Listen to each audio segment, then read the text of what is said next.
The schoolhouse was burning. Through the smoke and chaos, Elena Harper made a choice that would change 3 lives forever. She ran back inside. Not for books, not for belongings, for a 4-year-old girl who couldn't hear the screams, couldn't hear the crackling flames consuming everything around her. In that moment, the shy teacher who barely spoke found a voice louder than any words could ever be. But this story doesn't begin with fire. It begins months earlier, in silence. The kind that heals, the kind that hurts, and the kind that would ultimately bind a broken family together. Stay with me until the end, hit that like button, and comment what city you're watching from so I can see how far this story travels. The train's whistle cut through the prairie wind like a lonely cry, announcing Elena Harper's arrival to a town that hadn't asked for her. She stepped onto the wooden platform of Red Willow Creek with a single worn suitcase in one hand and a leather satchel in the other, her dark hair pulled back so tightly it made her pale face seem even smaller, more fragile. September sunshine warmed the dusty boards beneath her feet, but Elena felt cold in a way that had nothing to do with weather. She was 23 years old and had already learned that the world preferred voices that commanded rooms, personalities that sparkled and shone. Elena Harper did neither.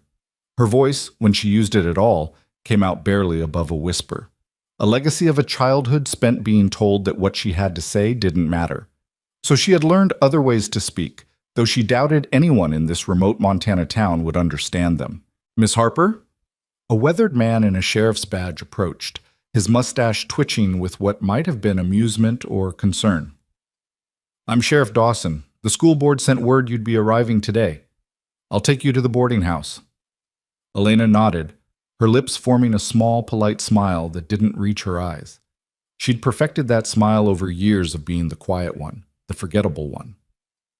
The town of Red Willow Creek stretched out before her like something from a faded photograph, a main street of dirt and hope, lined with false-fronted buildings that pretended to be grander than they were.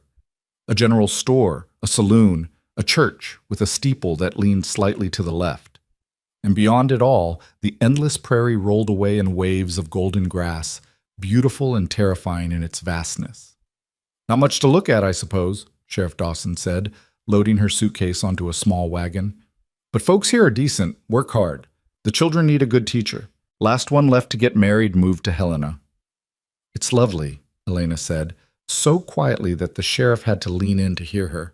"You'll have to speak up in the classroom, Miss Harper. These prairie children, they're not timid." If only you knew, Elena thought, that speaking up had never been her strength.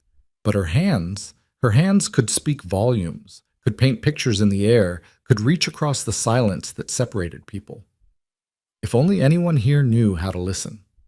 The boarding house was run by Mrs. Pritchard, a woman whose warm smile made up for her tendency to talk enough for 3 people. She showed Elena to a small room on the 2nd floor with a window that overlooked the main street and a bed that creaked when Elena sat on it. "You'll take your meals downstairs with the other boarders," Mrs. Pritchard explained, fluffing pillows that didn't need fluffing. "Breakfast at 6, supper at 6. The schoolhouse is just a 10-minute walk down Miller Road. You'll see it. 1 room, painted white, bell on top. Can't miss it. Classes start tomorrow morning. The children will be eager to meet you, I'm sure." After Mrs. Pritchard finally left, Elena unpacked her few belongings with careful precision. 2 simple dresses, her nightgown, a hairbrush, and 3 books, one on mathematics, one on American history, and one that she kept wrapped in cloth at the bottom of her suitcase. This last book had no title on its cover. Inside were careful illustrations of hands forming shapes, accompanied by detailed descriptions. It was a manual on sign language, purchased years ago from a traveling teacher in Boston. Elena had learned to sign when she was 16, after meeting a deaf girl in the orphanage where she'd grown up. The girl's name was Margaret, and she'd been the first person who ever made Elena feel like silence could be a gift rather than a burden. Together, they'd created a world where hands spoke and eyes listened, where communication didn't require the voice that Elena had always struggled to find. Margaret had been adopted by a wealthy family from New York and moved away, but she'd left Elena with something precious, a way to be heard without making a sound. That evening, Elena walked to the schoolhouse alone, wanting to see her new domain before the children arrived. The building stood at the edge of town, surrounded by prairie grass that whispered in the evening breeze. It was indeed painted white, though the paint was peeling in places, and the bell tower rose against the darkening sky like a prayer. Inside, the single room smelled of chalk and old wood. Rows of desks faced a blackboard at the front. A pot-bellied stove sat in the corner, its pipe extending up through the ceiling. Books lined a shelf along one wall, not many, but enough. Elena ran her fingers along the worn spines, reading titles in the fading light. This would be her world now, these four walls, these children she hadn't met yet, this town that would probably never truly see her. Elena had learned not to expect more. She'd learned that people like her, quiet, orphaned, unusual, were meant to exist in the margins, to teach and serve, and eventually be replaced by someone more memorable. But as she stood in that empty schoolroom, watching dust motes dance in the last slanting rays of sunlight, Elena made herself a quiet promise. She might not matter much to this town, but she would matter to these children. Every single one of them would feel seen in her classroom. Every single one of them would know that their teacher, however quiet, cared deeply about who they were. She didn't know yet that one child in particular would change everything. The next morning arrived too quickly and too slowly at the same time. Elena woke before dawn, her stomach tight with nerves. She dressed in her best dress, a simple gray cotton that made her look like a mourning dove, and braided her hair into a crown around her head. In the mirror, she looked exactly like what she was. Young, uncertain, trying desperately to appear competent. The walk to the schoolhouse was beautiful in the early morning light. The prairie stretched out in every direction, painted gold and amber by the rising sun. A meadowlark sang from a fence post, its melody pure and sweet. Elena paused to listen, wishing for a moment that she could be like that bird, able to fill the air with song without fear or hesitation. But she wasn't a meadowlark. She was Elena Harper, and her voice would always be a whisper. The children began arriving at 8 o'clock. They came in groups and pairs, some walking from farms miles away, others spilling out of homes right in town. Elena stood at the door, greeting each one with that careful smile, learning names she knew she'd struggle to remember in her nervousness. "Good morning, I'm Miss Harper. What's your name?" "Tommy Fletcher, ma'am." "Good morning, I'm Miss Harper. What's your name?" "Sarah and Samuel Yates, ma'am. We're twins." "Good morning, I'm Miss Harper. What's your—" She stopped mid-sentence because a man was walking toward the schoolhouse, and even from a distance, Elena could see that he was different from the farmers and shopkeepers who'd brought the other children. He moved with the kind of confidence that came from wealth and power, his clothes too fine for a Tuesday morning, his boots expensive leather rather than worn work boots. And he was carrying a child. The girl in his arms looked about 4 years old, with golden curls that caught the sunlight and a white dress that probably cost more than Elena's entire wardrobe. But it wasn't the child's obvious privilege that made Elena's breath catch. It was the way the girl held herself, rigid and removed, her blue eyes staring at nothing in particular, her small hands clutched tight against her chest. Elena recognized that posture. She'd seen it in Margaret, years ago. The man climbed the steps to the schoolhouse, and up close, Elena could see the exhaustion etched into his handsome features. He was perhaps 30, with dark hair and eyes the color of storm clouds. Those eyes held a kind of desperate hope that made Elena's heart ache. "Miss Harper?" His voice was deep, educated, touched with something Elena couldn't quite name. "I'm Jacob Bennett. This is my daughter Lily." Elena nodded, but her attention was entirely on the child. Lily's eyes never moved toward her father's voice. They didn't even flicker. "I wasn't sure about bringing her," Jacob continued, shifting his daughter's weight in his arms. "The previous teacher said it would be too difficult, that Lily couldn't learn with the other children. But I thought—" He paused, and Elena saw his jaw tighten. "I thought perhaps you might at least try. She's a bright child." She was speaking in full sentences before she got sick. "Scarlet fever," the doctor said. "It took her hearing but left everything else intact. I just need someone to see that, to see her." Elena felt something crack open inside her chest. This powerful man, who probably owned half the county, was standing before her with pleading eyes, asking her to see his daughter, to really see her. Without speaking, Elena stepped forward. She didn't reach for the child. That would have been too much, too fast. Instead, she simply positioned herself directly in Lily's line of sight, and then, very slowly, very deliberately, She raised her hands. Her fingers moved through the air, forming shapes that had meaning, that had power. She signed the word hello, followed by the letters of her name, Elena. For a moment, nothing happened. Lily stared at her with those distant blue eyes, and Elena felt her heart sink. Perhaps the child was too young to understand, too far removed from the world to reach. But then, oh then, Lily's small hands unclenched from her chest. Her eyes, which had been looking at nothing, suddenly focused with laser intensity on Elena's fingers, and her mouth, which had been pressed into a tight line, parted slightly in wonder. Elena signed again, more slowly this time. "Hello, Lily." The child's hands lifted, trembling. Her fingers tried to form shapes, clumsy and uncertain. It wasn't quite right, wasn't quite accurate, but Elena understood.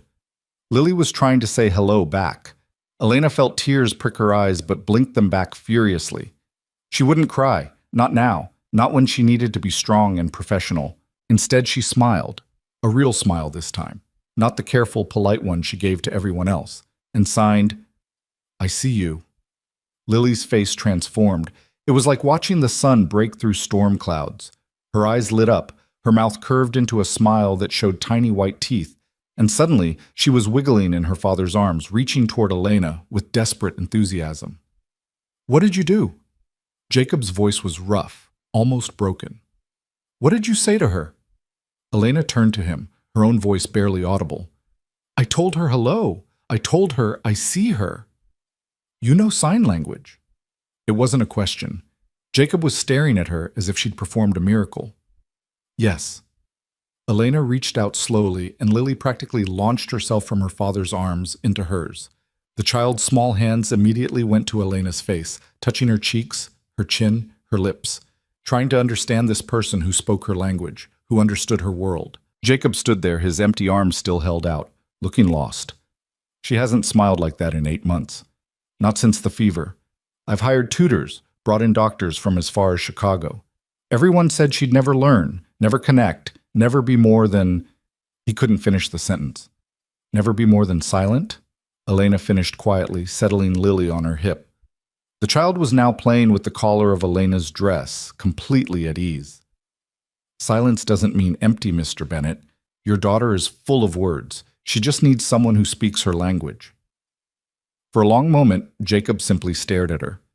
Then, to Elena's surprise, his eyes filled with tears that he blinked away quickly, turning his face toward the prairie as if the distant horizon required his immediate attention. "Can you teach her?" he asked finally, his voice still rough. "Can you reach her?" "I can try." Elena adjusted Lily in her arms, feeling the child's heartbeat against her own chest. "But Mr. Bennett, I need you to understand something. Lily isn't broken. She doesn't need to be fixed. She needs to be understood, to be met where she is. If you're looking for someone to make her hearing come back, to make her the daughter you had before the fever, no."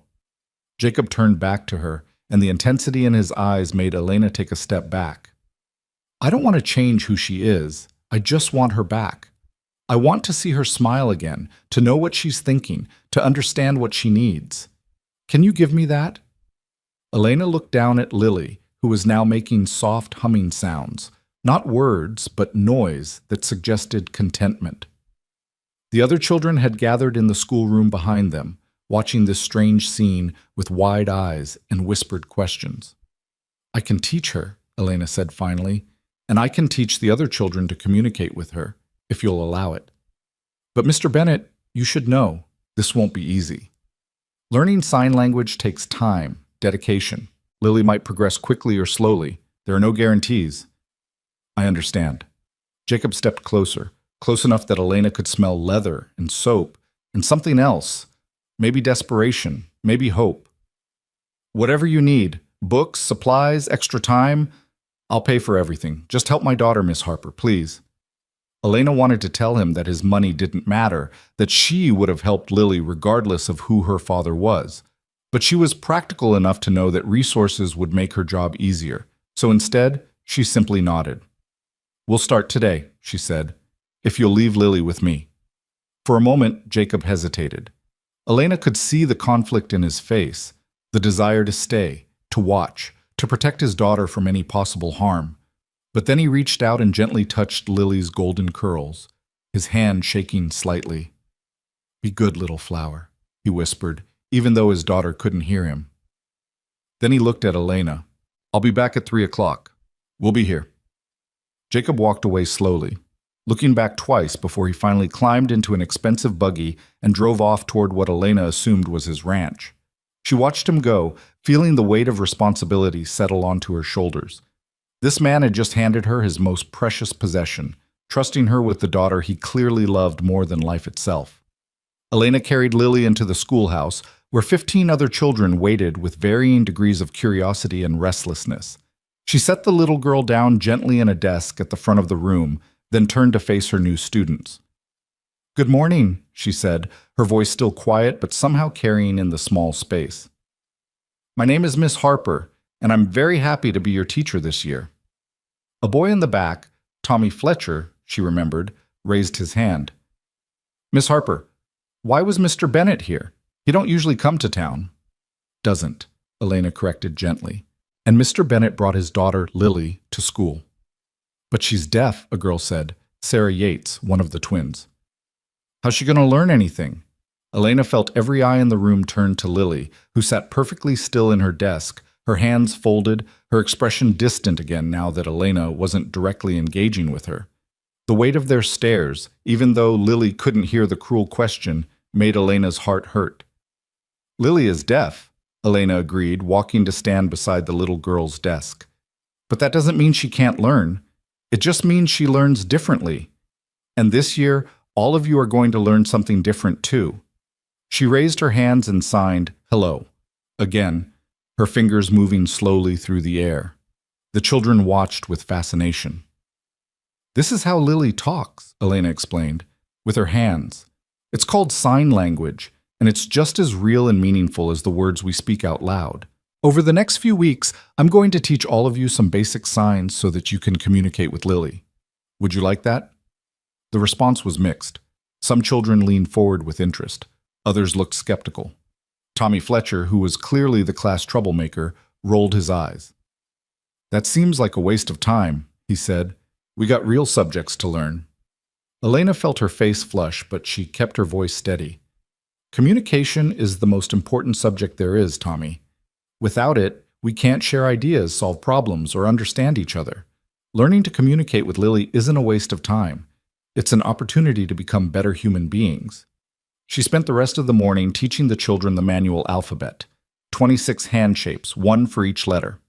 Most of the students followed along with enthusiasm, their hands forming clumsy versions of the letters. Even Tommy participated, though he made a show of sighing dramatically every few minutes. But it was Lily who truly shone. The 4-year-old watched Elena's hands with absolute focus, then mimicked the shapes with surprising accuracy. When Elena signed the letter L, Lily's small hand formed a perfect replica. When Elena moved on to I, Lily followed immediately. By the end of the lesson, the child could spell her own name, her fingers dancing through the letters with obvious pride. Elena's heart swelled. This was why she taught. Not for the prestige or the comfortable salary. Teachers certainly didn't earn much of either. She taught for moments like this, when a child's face lit up with understanding, when learning became joy rather than obligation. At lunch, the children scattered into the yard with tin pails full of bread and cheese and apples. Elena took Lily outside as well, spreading a blanket under a cottonwood tree. She'd packed extra food that morning, somehow knowing she'd need it, and now she shared her lunch with the little girl while using every opportunity to sign. "Apple," she signed, holding up the red fruit. "A-P-P-L-E." Lily's eyes tracked the movement, then she reached for the apple and took a bite, juice running down her chin. She smiled at Elena and signed something that wasn't quite right but was clearly an attempt at "thank you." "Close," Elena signed back, then showed her the correct movement. Lily tried again, getting it perfect on the second attempt. They were so absorbed in their silent conversation that Elena didn't notice the audience gathering until she heard the whispers. "Would you look at that? The Bennett girl is actually learning something. That new teacher must be some kind of miracle worker." Elena looked up to find several townspeople standing at the edge of the schoolyard, watching with expressions ranging from amazement to suspicion. Among them was an older woman in an expensive dress, her gray hair perfectly coiffed, her mouth pressed into a line of disapproval. "Miss Harper," the woman's voice cut through the prairie air like a whip. "I'm Mrs. Thornton, head of the school board. Might I have a word?" Elena's stomach dropped, but she nodded, quickly signing to Lily to stay put and eat her apple. The child obeyed, though her eyes followed Elena anxiously. Mrs. Thornton led her several yards away, far enough that the children wouldn't overhear, but close enough that Elena could still see Lily. "I've heard some interesting things this morning," Mrs. Thornton began, her eyes cold despite the warmth of the day. "Jacob Bennet was seen leaving the schoolhouse, looking more animated than he's been in months, and now I see his daughter actually engaging with you. Quite remarkable." "Thank you," Elena said quietly, though something in Mrs. Thornton's tone suggested this wasn't a compliment. "I wonder, Miss Harper, if you understand the delicate position you're in." Mrs. Thornton clasped her hands in front of her ample bosom. "Jacob Bennet is the wealthiest man in 3 counties. He owns most of the land around Red Willow Creek, employs half the men in this town. He is also a widower who has been extremely protective of his daughter since his wife died in childbirth." Elena felt cold despite the September sunshine. "I don't understand what you're implying, Mrs. Thornton." "Don't you?" The older woman's eyebrows rose. A young, unmarried teacher, barely more than a girl herself, suddenly becomes the answer to Jacob Bennet's prayers? Suddenly forms a miraculous connection with his lonely daughter? I'm sure you can see how that might appear to certain people. "I'm here to teach," Elena said, her whisper voice somehow finding steel. "That's all. Lily is deaf, and I happen to know sign language. There's nothing miraculous or suspicious about it. Perhaps." Mrs.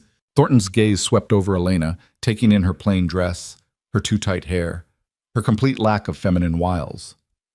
"But you would do well to remember, Miss Harper, that this town talks. And once people start talking, it becomes very difficult to control the narrative. I suggest you maintain appropriate boundaries with Mr. Bennet and his daughter. Teach the child if you must, but don't forget your place." She walked away before Elena could respond, leaving her standing alone in the schoolyard, shaking with suppressed anger and hurt. "Don't forget your place." Elena had heard those words her entire life. At the orphanage, when she dared to dream of college. From the headmistress at her first teaching position in Boston, when she'd suggested new methods.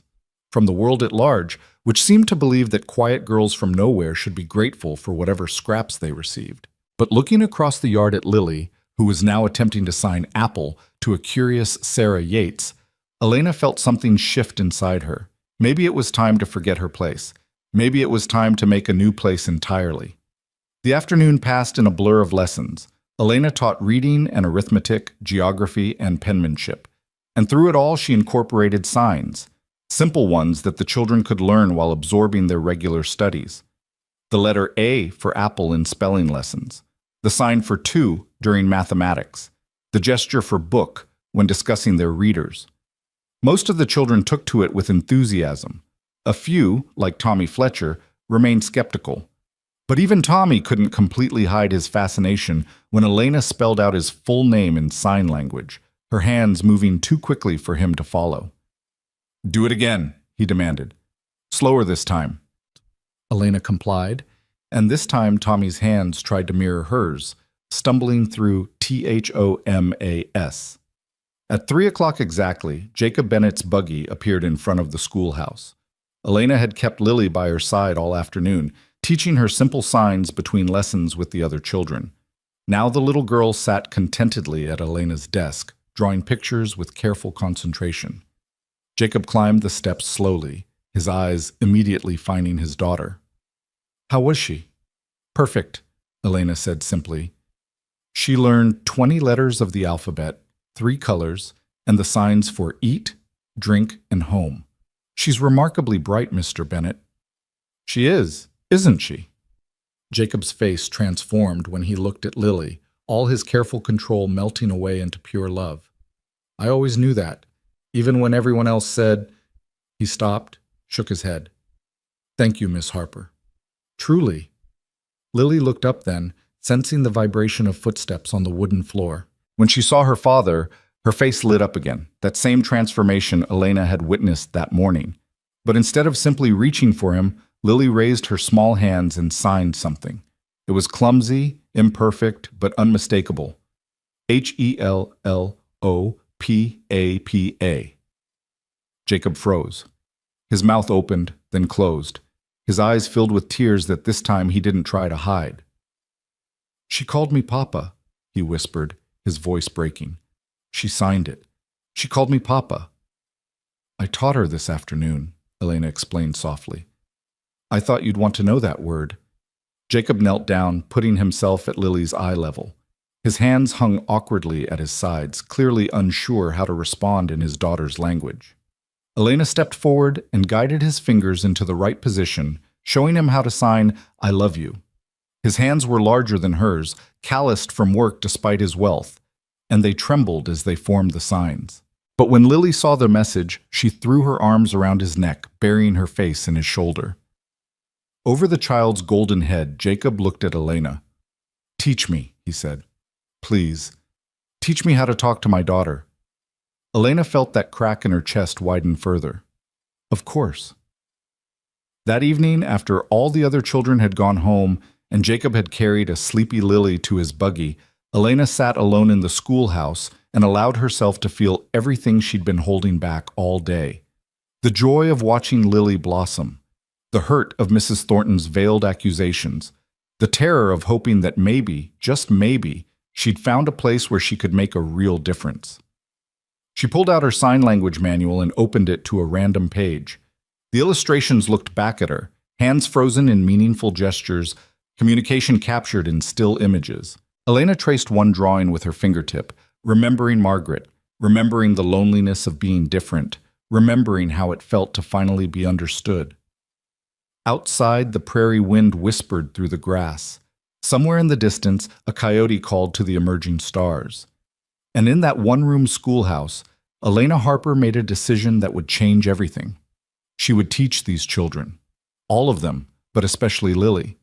She would give them the gift of communication, of connection, of understanding. She would show this town that silence wasn't emptiness, that different didn't mean less, that a 4-year-old girl who couldn't hear was still full of wisdom and wonder and worth. And if Mrs. Thornton and her gossips wanted to talk, let them talk. Elena had spent her whole life being invisible, being forgettable, being the quiet girl in the corner. Maybe it was time to be seen, truly seen, even if that visibility came with consequences. The next morning, Elena arrived at the schoolhouse early to find a package waiting on her desk. Inside was a thick stack of paper, several boxes of colored pencils, and a note written in bold, masculine handwriting. "For whatever you need, supplies, books, anything at all, just send word. Jacob Bennett." Elena ran her fingers over the expensive paper, the beautiful pencils. She knew accepting these gifts would only fuel the gossip, would give Mrs. Thornton more ammunition for her insinuations. But she also knew that Lily needed resources, needed materials that Elena's small teacher's salary couldn't provide. She kept the supplies. Over the next 2 weeks, a routine developed. Every morning, Jacob brought Lily to school, his hands forming more confident signs each day. Every afternoon, he returned to collect her, spending a few minutes asking Elena questions about signs and techniques. And every day, Lily bloomed a little more, her small hands becoming more articulate, her eyes more focused, her smile more frequent. The other children progressed too. Sarah Yates proved to have a natural talent for signing, her fingers quick and graceful. Her twin brother Samuel was slower but determined. Even Tommy Fletcher, despite his protests, learned enough to hold simple conversations with Lily during recess. But it was the way the children included Lily that truly moved Elena. She watched Sarah take Lily's hand during a game of tag, signing the rules so the younger girl could play. She saw Samuel share his lunch with Lily, signing cookie and trade before offering half his dessert. She even caught Tommy teaching Lily a slightly inappropriate sign for stupid during recess, then quickly teaching her smart when he noticed Elena watching. The classroom was transforming into exactly what Elena had dreamed, a place where every child felt seen, where differences were bridges rather than barriers, where silence and sound existed together in harmony. Then the whispers started. Elena first heard them at the general store, where she'd gone to purchase thread for mending her dresses. Two women stood near the fabric section, their voices loud enough to ensure she heard every word. "Did you see Jacob Bennett this morning? Actually smiling. I haven't seen him look that happy since before Margaret died. It's that new teacher. She's done something to him, mark my words. Oh, it's not him she's after. It's his money. Why else would a girl like that go to all this trouble for a deaf child? You think she's using the daughter to get to the father? What else could it be? She arrives in town with nothing, suddenly becomes indispensable to the richest man in 3 counties? It's calculated, I tell you." Elena's hands shook so badly that she dropped the spool of thread she'd been holding. It rolled across the floor, coming to rest at the feet of one of the gossiping women, who looked at her with barely disguised contempt. "Miss Harper," the woman said, her voice dripping with false sweetness, "we were just talking about what wonderful work you're doing with the Bennett girl. Such dedication." The word dedication sounded like an accusation. Elena picked up her thread, paid quickly, and fled the store. She made it back to the boarding house before the tears came. Angry tears, hurt tears, tears that tasted like every time she'd ever been misunderstood or judged unfairly. That night she wrote a letter of resignation. The words came easily, shaped by years of practice at disappearing when she became inconvenient. "Dear members of the school board, I regret to inform you that I must resign my position as teacher of Red Willow Creek School, effective at the end of this month. Personal circumstances make it impossible for me to continue. I apologize for any inconvenience. Sincerely, Elena Harper." She sealed the envelope and set it on her dresser, telling herself she'd deliver it in the morning. It was better this way. Better to leave before the gossip grew worse, before her presence damaged Lily's reputation or Jacob's standing in the community. Better to return to being invisible, to find another town where she could teach quietly and cause no trouble. But in the morning, when she went to get the letter, it was gone. Elena searched frantically through her room, thinking perhaps it had fallen behind the dresser or gotten mixed in with her other papers. But it was nowhere to be found. Someone had been in her room. Someone had taken her letter. She was still searching when Mrs. Pritchard called up the stairs. "Miss Harper, you'll be late for school."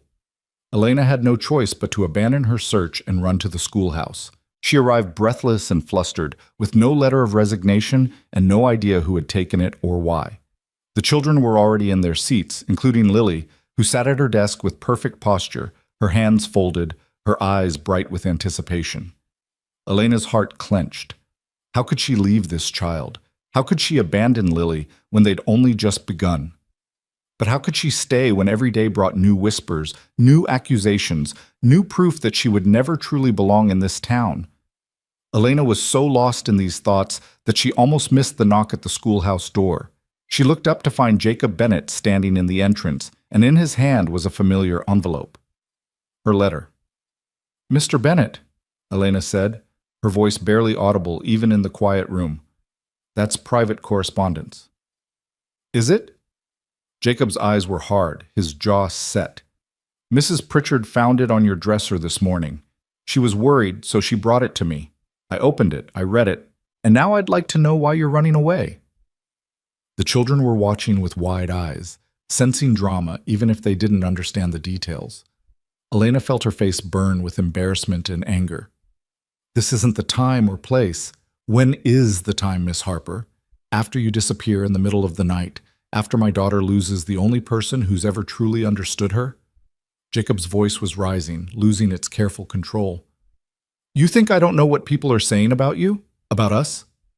Elena flinched. So he did know. Of course he knew. A man like Jacob Bennett would hear every whisper, every speculation. "Then you understand why I have to leave," she said quietly. "For Lily's sake, if nothing else. The gossip will only get worse." "The gossip is wrong." Jacob stepped fully into the schoolhouse, and Elena saw that he was holding another piece of paper. "This is a letter to the school board, officially requesting that you be given a raise and additional resources to develop a comprehensive signing program for the school. I'm also donating funds to purchase a proper library and new equipment. And I'm doing it publicly, Miss Harper, with my name attached, so everyone in this town knows exactly how valuable I think you are as a teacher." Elena stared at him, unable to process his words. "You can't do that. It will only make things worse." Worse for whom? Jacob's eyes flashed. Not for Lily. She's happier than she's been in 8 months. She laughs now. Did you know that? She laughs even though she can't hear the sound of it. Because you taught her that joy doesn't require sound. He walked to his daughter's desk and placed a hand on her shoulder. Lily looked up at him and signed, Papa happy? Jacob signed back, slowly, imperfectly, but clearly, yes, Papa happy. Then he turned back to Elena. You asked me once to see my daughter as she is, not as I wish she would be. Now I'm asking you to see yourself the same way. Stop running from who you are, Miss Harper. You're an extraordinary teacher. You're changing lives. Don't let small-minded gossips take that away from you. Don't let them take it away from Lily. Elena felt tears streaming down her face. She never cried in front of people, never showed this kind of vulnerability. But Jacob's words had shattered something inside her, some old, scarred-over wound that had never properly healed. I don't know how to fight them, she whispered. I've never been good at fighting. Then don't fight them. Jacob's voice softened. Just keep doing what you're doing. Keep teaching. Keep being brilliant. The truth has a way of revealing itself, Miss Harper. Let your work speak for you. He placed her resignation letter on her desk, then very deliberately tore it in half. Don't run, he said again. Masul, please. Then he left, walking out of the schoolhouse with his head high, leaving Elena standing at the front of the classroom with her face wet and her hands shaking and 15 pairs of eyes watching her with varying degrees of understanding. Lily raised her small hand and signed, Teacher sad?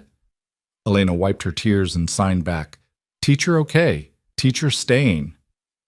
The smile that bloomed on Lily's face made every whisper, every cruel word, every moment of doubt worth enduring. Elena didn't run. She stayed. And though she didn't know it yet, her decision to remain in Red Willow Creek would set in motion a chain of events that would test every ounce of courage she possessed, and ultimately prove that the quietest voices sometimes speak the loudest truths. The weeks that followed Jacob's public declaration were both the best and worst of Elena's teaching career. Every morning brought new discoveries in the classroom, Lily mastering complex sentences in sign language, the other children creating their own signed conversations during recess, even shy Samuel Yates volunteering to demonstrate signs during lessons. But every afternoon brought fresh evidence that the town's opinion of Elena Harper was hardening like clay in a kiln. Mrs. Thornton's prediction had come true. The town was talking. Elena first noticed the change at church the following Sunday. She'd made a habit of sitting in the back pew, arriving late and leaving early to avoid conversation. But that morning, when she slipped into her usual spot, the family sharing the pew immediately gathered their belongings and moved to another row. Elena sat alone in the sudden space, feeling the weight of dozens of eyes on her back. After the service, she overheard 2 women near the door. Shameless, if you ask me, using that poor child to sink her hooks into Jacob Bennett. Well, what did we expect? She came from nothing. These types always have an angle. Elena walked past them with her head high, but once she reached the privacy of her boarding room, she sat on her bed and stared at her hands. These hands that could speak so eloquently in silence, that could reach Lily when no one else could. The town saw them as grasping, manipulative tools. Monday morning brought a surprise. When Elena arrived at the schoolhouse, she found a basket on the steps filled with fresh bread, jam, and a handwritten note. For Miss Harper, with gratitude. Your work matters. The Yates family. Elena clutched the note to her chest, feeling tears prick her eyes. At least some families understood. At least some people could see past the gossip to the truth. Inside the classroom, Sarah Yates was already there, helping Lily practice the signs for the days of the week. The 2 girls sat close together, their hands moving in synchronized patterns, Sarah's face patient and encouraging as Lily struggled with Wednesday. Good morning, girls, Elena said, setting the basket on her desk. Sarah looked up and grinned. Mama wanted you to know we don't believe the mean things people are saying. She says you're the best teacher we've ever had. Tell your mother thank you. That's very kind. It's true, though. Sarah's expression turned serious. Tommy Fletcher's mama says you're just pretending to care about Lily to get her papa's money. But I watch you with her. You care for real. Anybody with eyes can see that. Elena's throat tightened. That means more than you know, Sarah. Lily had been watching their conversation with focused attention, trying to read their lips. Now she tugged on Elena's sleeve and signed, "What talking about?" Elena knelt beside the little girl's desk. "Sarah's mother sent us breakfast. Isn't that kind?" Lily's face lit up. She signed back, "Share with everyone?" "Of course we can share." When the other children arrived, Elena divided the bread and jam among them, turning Mrs. Yates's kindness into a lesson about community and generosity. Even Tommy Fletcher, who'd been increasingly sullen lately, accepted his portion with something approaching gratitude. But at noon, when the children scattered for lunch, Tommy approached Elena's desk with an expression she couldn't quite read. "Miss Harper, I need to tell you something." "Of course, Tommy." "What is it?" The boy shifted his weight from foot to foot, looking more uncomfortable than Elena had ever seen him. "My mama's been saying things about you, bad things, about how you're trying to trap Mr. Bennett into marrying you by being nice to his daughter." Elena felt the familiar sting of those accusations, but she kept her voice gentle. "I know people are saying that, Tommy. It's not true, but I understand that some folks need to make sense of things in their own way. But here's the thing." Tommy's voice dropped to a whisper. "Mama told me I should stop learning the sign language. Said it was a waste of time and that I was supporting your scheme by participating." Elena's stomach dropped. "I see. But I don't want to stop." The words came out in a rush. "I like being able to talk to Lily. She's actually real smart when you can understand her. And yesterday she taught me the sign for friend, and it made me feel—" He trailed off, his young face struggling with complex emotions. "It made you feel connected," Elena finished softly. "Yeah, that." Tommy looked at his feet. "So I told Mama I wasn't going to stop learning, even if she thinks you're awful. She got real mad. Said I was being disrespectful. But Miss Harper, you're not awful. You're just quiet and nice and good at teaching. Why are people being so mean?" Elena pulled out a chair and sat down, gesturing for Tommy to do the same. Through the window, she could see the other children playing in the yard, their laughter carrying on the autumn breeze. "Sometimes, Tommy, people get scared when they see something they don't understand. I'm different from other teachers. I'm young, I'm unmarried, and I communicate in ways that seem strange to folks who've never seen sign language before. And Mr. Bennett is an important man in this town, important and very protective of his daughter. Some people think those two things together must mean something suspicious. But you're just teaching. I know. And you know. And Lily knows. Sometimes that has to be enough." Elena managed a small smile. "But Tommy, I don't want to cause trouble between you and your mother. If she truly wants you to stop learning to sign, I'll understand." But Tommy's jaw set in a stubborn line that reminded Elena of his father, a farmer known for his determination. "No, ma'am. I'm 13 years old, almost a man. I can make some of my own choices, and I choose to keep learning." After Tommy returned to the yard, Elena sat alone in the quiet classroom, feeling the weight of responsibility pressing down on her shoulders. She was affecting these children's lives in ways that extended far beyond the schoolhouse walls, creating ripples that reached into their homes, their families, their understanding of the world. Was it worth it? Was teaching Lily and the others sign language worth dividing the town? She thought of Lily's smile, of the way the child's eyes lit up when she successfully communicated a complex thought. She thought of Sarah's patience, Tommy's determination, all the small bridges being built between hearing and deaf, sound and silence. Yes, it was worth it. That afternoon, Jacob arrived early to collect Lily. He climbed the schoolhouse steps with his usual confident stride, but Elena noticed the tension in his shoulders, the tightness around his eyes. "Mr. Bennett, you're early today. I wanted to speak with you before the other parents arrived." He glanced at Lily, who was showing Samuel a picture she'd drawn of a horse. "Can we step outside?" Elena's heart hammered as she followed him onto the porch. The prairie stretched before them, golden in the late afternoon light, beautiful and indifferent to human drama. "I've been hearing things," Jacob began without preamble. "Mrs. Fletcher came to my ranch yesterday. She said you were teaching her son to go against his mother's wishes. She accused you of turning the children against their parents." Elena felt her face flush. "That's not what happened. Tommy chose to continue learning sign language despite his mother's objections. I offered to respect her wishes, but he refused." I know. Jacob's expression softened slightly. I also heard from Mrs. Yates, who told me the opposite story, that you're inspiring her children to be more compassionate and inclusive. The problem is, Miss Harper, the town is splitting into factions, those who support your methods and those who think you're overstepping. Maybe I am overstepping. The words came out before Elena could stop them. Maybe teaching sign language to the whole class is too much, too fast. Maybe I should just work with Lily privately and leave the other children out of it. No. Jacob's response was immediate and firm. Lily needs peers who can communicate with her. She needs to be part of a community, not isolated as some special case. What you're doing is exactly right. Then why do you look so troubled? Jacob ran a hand through his dark hair, messing the careful styling. Because I'm worried about you. The gossip is getting crueler. Yesterday at the general store I heard Mrs.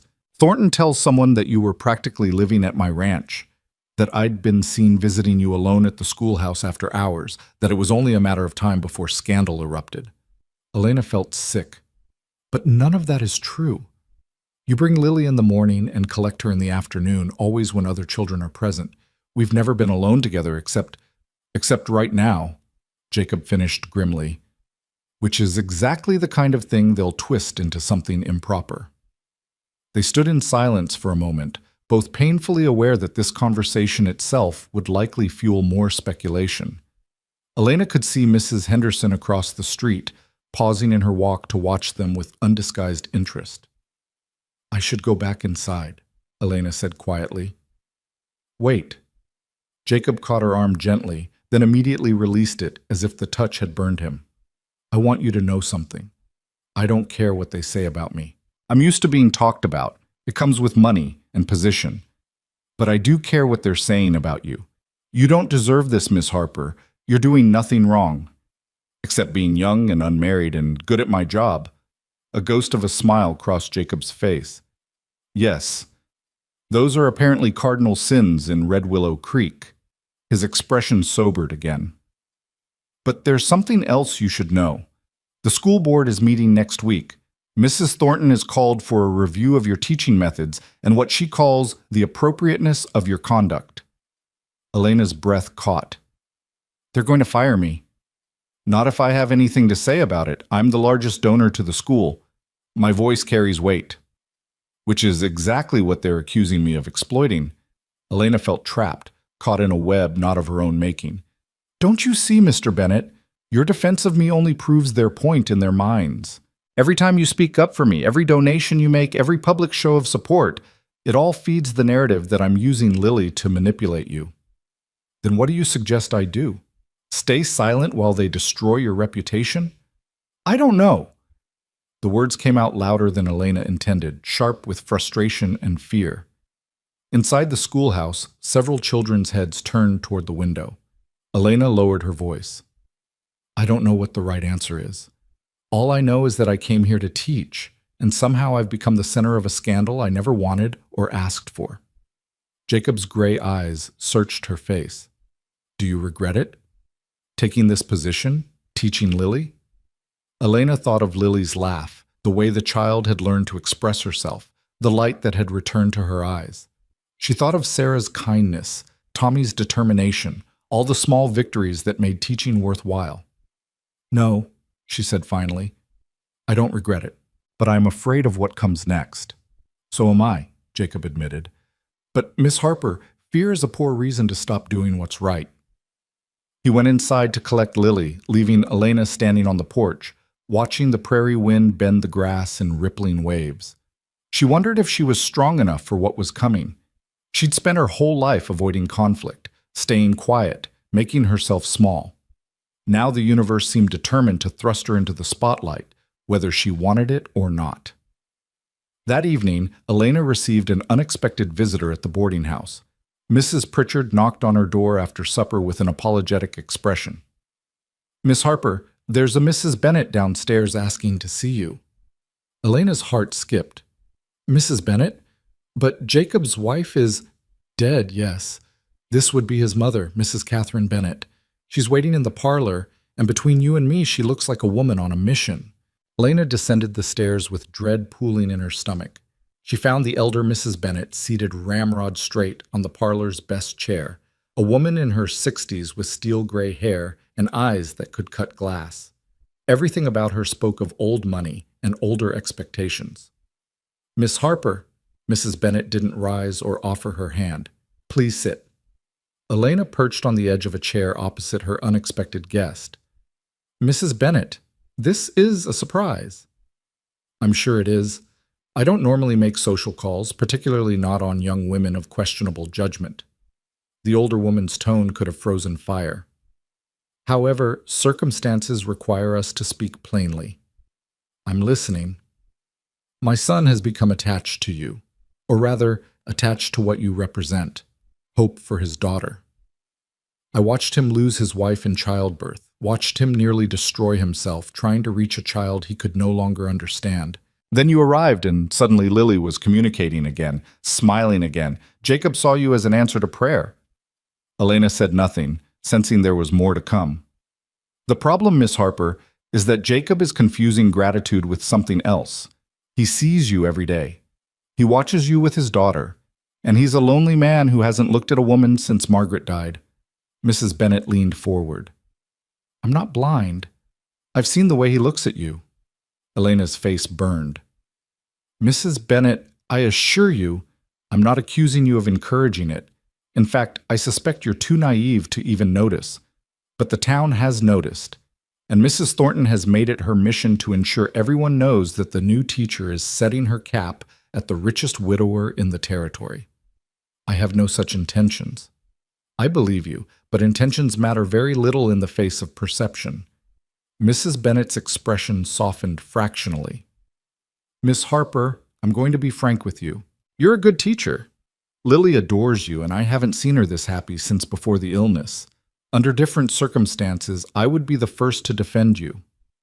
But my primary concern is my granddaughter's well-being. If your presence here creates a scandal that damages the Bennet family reputation, it will ultimately hurt Lily. Children are cruel to children of disgraced families. I won't have my granddaughter suffering because of town gossip about her teacher." Elena felt as if the floor had dropped away beneath her. "You want me to leave?" "I want you to consider what's best for everyone involved. The school board meeting is in 5 days. Mrs. Thornton will almost certainly call for your dismissal. My son will defend you, which will only make things worse. The town will divide further, and in the end, Lily will be caught in the middle. So I should just give up? Let them win?" Mrs. Bennet stood, gathering her expensive shawl around her shoulders. "I'm asking you to think about what winning actually looks like, Miss Harper. Is it keeping your position while the town tears itself apart? Or is it protecting a child you claim to care about?" After she left, Elena sat in the empty parlor for a long time, watching shadows lengthen across the floor. Mrs. Bennet's words echoed in her mind, mixing with Mrs. Thornton's accusations. The whispered gossip, Tommy's defense, Sarah's loyalty. Everyone had an opinion about what Elena should do, who she should be, what her motives were. But what did Elena herself want? She'd spent so long trying to be invisible, to avoid causing trouble, that she'd forgotten how to fight for anything. The orphanage had taught her to be grateful for scraps. Her first teaching position had taught her to never question authority. Every experience had reinforced the lesson. People like Elena Harper didn't make waves, except she had made waves, big ones, and now people were drowning in them. The next 3 days passed in a blur of tension. Elena taught her classes mechanically, going through the motions while her mind churned with impossible decisions. The children sensed something was wrong, even Lily, who watched Elena with increasingly worried eyes. On Wednesday afternoon, Sarah Yates stayed after class to help clean the blackboard. As they worked in comfortable silence, the girl suddenly spoke. "Miss Harper, are you leaving us?" Elena's hand froze mid-wipe. "Why would you think that?" "Because you look like my aunt did before she left Montana to go back east. Sad and scared and like you're already somewhere else in your head." Sarah set down her eraser and faced Elena directly. "The other kids have been talking. They say the school board is going to fire you because Mrs. Thornton thinks you're trying to marry Mr. Bennet." "Sarah, but that's stupid. You're not trying to marry anybody. You're just teaching Lily and the rest of us." "Why is that wrong?" Elena sank into her chair, suddenly exhausted. It's complicated, Sarah. It's not complicated, it's just mean. The girl's voice was fierce with conviction. Mama says sometimes people would rather tear down something beautiful than admit they were wrong. She says Mrs. Thornton has been jealous of the Bennets for years because they have more money and standing, so now she's taking it out on you. Your mother is very wise. She also says you shouldn't let them chase you away. But you're thinking about leaving, aren't you? Elena looked at this brave, perceptive child and decided she deserved honesty. I'm thinking about what's best for Lily and for all of you. If my staying causes more harm than good, how could teaching us cause harm? Sarah's eyes filled with frustrated tears. You've taught me to talk with Lily. You've shown Tommy that being kind is stronger than being mean. You've made this whole classroom better. How is that harmful? Before Elena could answer, the schoolhouse door burst open. Jacob stood in the doorway, his face pale, his breathing ragged, as if he'd been running. Elena. Her name came out raw, urgent. I need you to come with me. Now. It's Lily. Elena's heart stopped. What happened? She wandered away from the house. We can't find her. I've had ranch hands searching for 2 hours, but the prairie... His voice broke. She can't hear us calling. If she's hurt or lost, she won't be able to tell us. Please. You understand her better than anyone. Help me find my daughter. Elena didn't hesitate. She grabbed her shawl and ran toward Jacob's waiting horse, with Sarah racing behind them. I can help search too, the girl called. Jacob helped Elena onto the horse, then swung up behind her. Get your father and brothers, Sarah. Tell them to meet us at the Bennett Ranch. We need everyone. They rode hard across the prairie, the wind whipping Elena's hair loose from its pins. She was pressed against Jacob's chest, could feel his heart hammering with fear, but there was no time to worry about propriety or gossip. Somewhere out there, a 4-year-old girl was alone and silent in a vast, indifferent landscape. Tell me everything, Elena said over the thunder of hooves. When did you last see her? 2 hours ago, she was playing in the garden while I met with my foreman. When I looked again, she was gone. We found her doll near the fence line, but no other trace. Was she upset about anything? Worried? I don't know. I don't know. The words were anguished. I should have been watching her more carefully. I should have... This isn't helping. Elena forced her voice to stay calm, even as her own terror mounted. Think, Jacob. Where does Lily like to go? What makes her happy? A pause, then... Water. She loves the creek. She likes to watch the way it moves. How far is the creek from your house? About a mile north, but we already searched there. Search again. If she's anywhere, that's where she'll be. They reached the Bennett Ranch, a sprawling complex of barns and outbuildings surrounding a grand house that spoke of generations of wealth. Ranch hands milled about, looking grim. Mrs. Bennett emerged from the house, her composed face cracking when she saw Elena. Have you found her? Not yet, Jacob said, dismounting and helping Elena down. We're going back to the creek. Elena thinks... I don't care what she thinks. The older woman's control finally shattered. This is your fault, Miss Harper. If you hadn't made my granddaughter so confident, so independent, she never would have wandered off alone. The accusation hit Elena like a physical blow, but she had no time to defend herself. Mrs. Bennett, I understand you're frightened, but right now we need to find Lily. Blame me later. Jacob was already remounting. Mother, organize search parties. Have them fan out from the house in all directions. Elena and I will take the creek. They rode north through tall grass that whispered and swayed, hiding 1,000 dangers. Elena's mind raced through scenarios, each worse than the last. Lily could have fallen, injured herself, be lying somewhere unable to call for help. She could have gotten turned around, lost in the sameness of the prairie. She could have encountered a snake, a wild animal, any number of threats. The creek appeared suddenly, a ribbon of water cutting through the grass, its banks lined with cottonwood trees. Jacob dismounted and called his daughter's name, even though they both knew it was useless. Spread out, Elena said, sliding from the horse. I'll go downstream, you go up. If she's here, we'll find her.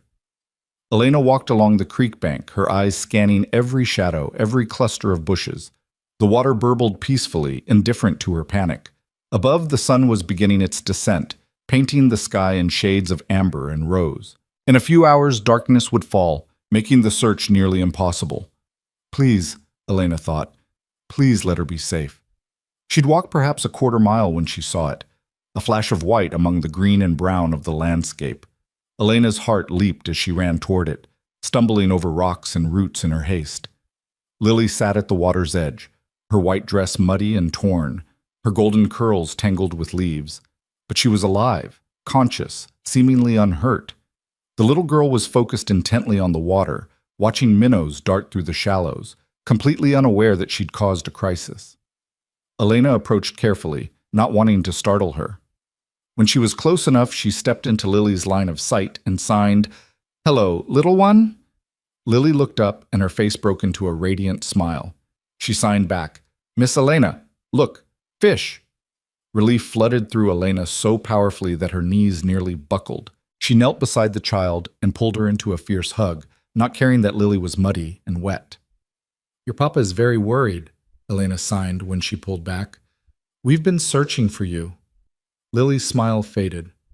"Papa worried? Why?" "Because you left without telling anyone where you were going. We didn't know if you were safe." The child's eyes filled with tears. "I wanted to see fish. I didn't mean to make Papa sad." "I know, but Lily, you have to tell someone when you go places. You're too young to wander alone." Elena stood and waved both arms over her head, hoping to catch Jacob's attention. Within moments, she heard the thunder of hooves, and then Jacob was there, throwing himself from his horse and gathering his daughter into his arms. He held her so tightly that Lily squirmed, signing protest that neither Jacob nor Elena acknowledged. They were too overwhelmed with relief, too grateful that this story had ended without tragedy. Finally, Jacob loosened his grip enough to sign clumsily, "Never do that again, never." Lily nodded solemnly, understanding that she'd done something serious even if she didn't fully grasp why. They rode back to the ranch together, Lily cradled in her father's arms, Elena sitting behind them, her arms wrapped around them both to keep from falling. As they crested the final hill, Elena saw the crowd that had gathered. The Yates family was there, along with the Fletchers and at least a dozen other townspeople who'd joined the search. Mrs. Bennet ran forward as they dismounted, tears streaming down her face as she reached for her granddaughter. "Thank heavens! Oh, thank heavens!" Sheriff Dawson approached, his relief evident. "We heard you found her, Bennet. Everyone can head home now." But the crowd didn't disperse.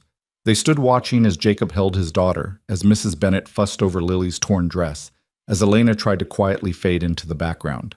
Then Tommy Fletcher's voice rang out across the yard. "Miss Harper found her. She knew right where to look."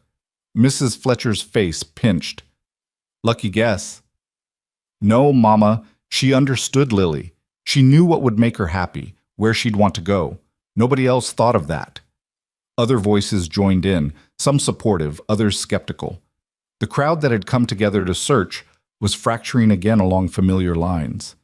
Mrs. Thornton stepped forward, her expression calculating. "It's certainly fortunate that Miss Harper was available to help. Though one might wonder if the child would have developed such dangerous independence if she hadn't been encouraged to be so self-reliant." Elena felt the accusation like a slap. Before she could respond, Jacob's voice cut through the murmurs. "My daughter is alive because Elena Harper understands her in ways no one else does. That's not encouraging dangerous behavior, that's providing the kind of education every child deserves." He turned to face the crowd, Lily still in his arms. "I'm grateful to everyone who came to help search, but I'm especially grateful to Miss Harper, who not only found Lily, but has given her a life worth living." Mrs. Thornton's eyes narrowed. "Your gratitude is noted, Mr. Bennet, as is the fact that Miss Harper seems to have become quite essential to your family." The implication hung in the air, ugly and unmistakable. Elena saw the exact moment Jacob understood what was being suggested. His face darkened with anger. "If you have something to say, Mrs. Thornton, say it plainly." "Very well. The school board meets tomorrow to discuss Miss Harper's future at our school. I suggest everyone attend. It seems we have much to discuss about appropriate conduct and professional boundaries." She swept away, taking several of her supporters with her. The remaining townspeople dispersed slowly, leaving Elena standing in the ranch yard feeling exposed and vulnerable. Mrs. Bennet approached, her earlier gratitude already cooling. Miss Harper, I believe you should leave. Jacob will send someone to take you back to town. Mother, Jacob began. No, this has gone far enough. The older woman's voice was steel wrapped in velvet. Miss Harper, you've been kind to my granddaughter, and I'm grateful you found her today, but your presence is tearing this community apart. Tomorrow's board meeting will only make things worse. Elena knew she was right. She also knew that leaving now, slinking away after finding Lily, would only confirm everyone's worst suspicions. I'll attend the board meeting, she said quietly. I deserve the chance to defend myself. And what will you say? Mrs. Bennet challenged. That you haven't grown attached to my son? That he hasn't become dependent on you? That this entire situation isn't exactly what it appears to be? It appears to be a teacher doing her job, Elena said, finding a core of strength she didn't know she possessed. That's all it is, and that's all it's ever been. She left before anyone could respond, accepting a ride back to town from Sheriff Dawson. They traveled in silence until they reached the boarding house. For what it's worth, Miss Harper, the sheriff said as she dismounted, I think you're getting a raw deal. You're a fine teacher. My niece has learned more in 2 months with you than she did in 2 years with the last teacher. Thank you, Sheriff. That means a great deal. But I'll tell you what I tell everyone in this territory. Sometimes the right thing and the smart thing aren't the same thing. You have to decide which one matters more to you. Elena climbed to her room and sat on her bed, still wearing her muddy dress, her hair wild from the wind. Tomorrow, she would face the school board. Tomorrow, she would have to defend her methods, her intentions, her very presence in Red Willow Creek. But tonight, she let herself feel the weight of it all, the fear, the anger, the bone-deep exhaustion of being misunderstood. Through her window, she could see the prairie stretching endlessly under the stars. Somewhere out there, Lily was safe and warm, probably already asleep. And that, Elena realized, was worth any price. Even this one. The morning of the school board meeting dawned gray and cold, with clouds pressing low over the prairie like a heavy blanket. Elena dressed with shaking hands, choosing her most conservative dress, a dark blue cotton with a high collar that made her look even younger than her 23 years. She braided her hair tightly, pinning it in a severe bun that pulled at her temples. In the mirror, she looked like a woman preparing for battle, which she supposed she was. Mrs. Pritchard knocked softly before entering with a cup of tea. You didn't eat breakfast? I couldn't. Well, drink this at least. You'll need your strength. The boarding house keeper set the cup on the dresser, her weathered face sympathetic. I've lived in Red Willow Creek for 30 years, Miss Harper. I've seen my share of witch hunts disguised as town meetings. Don't let them break you. What if they're right? The words escaped before Elena could stop them. What if I have caused more harm than good? That little Bennett girl would say different. I saw her face when her papa brought her into town yesterday. She was signing to everyone she met, excited as a lark. You gave that child a voice, Miss Harper. Don't you forget that. After Mrs. Pritchard left, Elena sat for a long moment, sipping the tea and trying to steady her nerves. The board meeting wasn't until 7 o'clock that evening, which meant she had an entire day of teaching to get through first. She wondered if the children knew what was happening, if their parents had discussed it over breakfast tables throughout the town. The walk to the schoolhouse felt longer than usual. Every person Elena passed seemed to stare, to judge, to have already formed their opinions. Mrs. Henderson turned away deliberately when Elena nodded a greeting. Mr. Cooper at the general store watched her through his window with an expression she couldn't read. But when Elena reached the schoolhouse, she found Sarah and Samuel Yates sitting on the steps, waiting. Sarah stood as Elena approached, her young face set with determination. We wanted to be here early, to show you we're on your side. Elena's throat tightened. That's very kind, Sarah, but you don't have to choose sides. Yes, we do. Samuel spoke quietly, so unlike his usually silent nature. Mama says sometimes you have to stand up for what's right, even when it's hard. You're a good teacher, Miss Harper, the best we've ever had. Before Elena could respond, more children began arriving. Not just the usual students, but older siblings and younger ones too, families making a statement with their presence. The Fletcher children came, despite their mother's disapproval, Tommy walking with his chin raised defiantly. The Yates clan arrived in force, Mr. and Mrs. Yates nodding solemnly to Elena. Even families who'd have been neutral came, their children running to greet Elena with an enthusiasm that felt like protection. Only one family was conspicuously absent. Jacob's buggy didn't appear at 8 o'clock. Lily's desk sat empty, a small void in the front row that Elena tried not to stare at. She taught that day with a focus born of desperation. Every lesson was perfect, every explanation clear, every moment of instruction deliberate and measured. She wanted these children to remember this day, to know that whatever happened tonight, their teacher had given them her very best. During arithmetic, she had the students practice counting in sign language, their hands forming numbers while their voices spoke them aloud. During reading, she told them a story about a deaf boy who saved his village by noticing things others couldn't hear, vibrations in the ground that warned of danger. The children listened with rapt attention, especially Tommy, who'd begun to see his signing skills as something valuable rather than merely different. At lunch, Elena sat at her desk rather than joining the children outside. She was reviewing her notes for the evening's meeting when she heard footsteps on the porch. Her heart leapt, hoping for Jacob and Lily, but it was Sheriff Dawson who appeared in the doorway. "Miss Harper, got a minute?" "Of course, Sheriff." He removed his hat, turning it in his hands with obvious discomfort. "I wanted to give you fair warning. Mrs. Thornton's been collecting signatures on a petition. She's got near about 40 names demanding your removal." Elena felt the blood drain from her face. 40? Some of them are folks who don't even have children in school, but they're concerned citizens, or so they claim. He paused. There's also a counter-petition.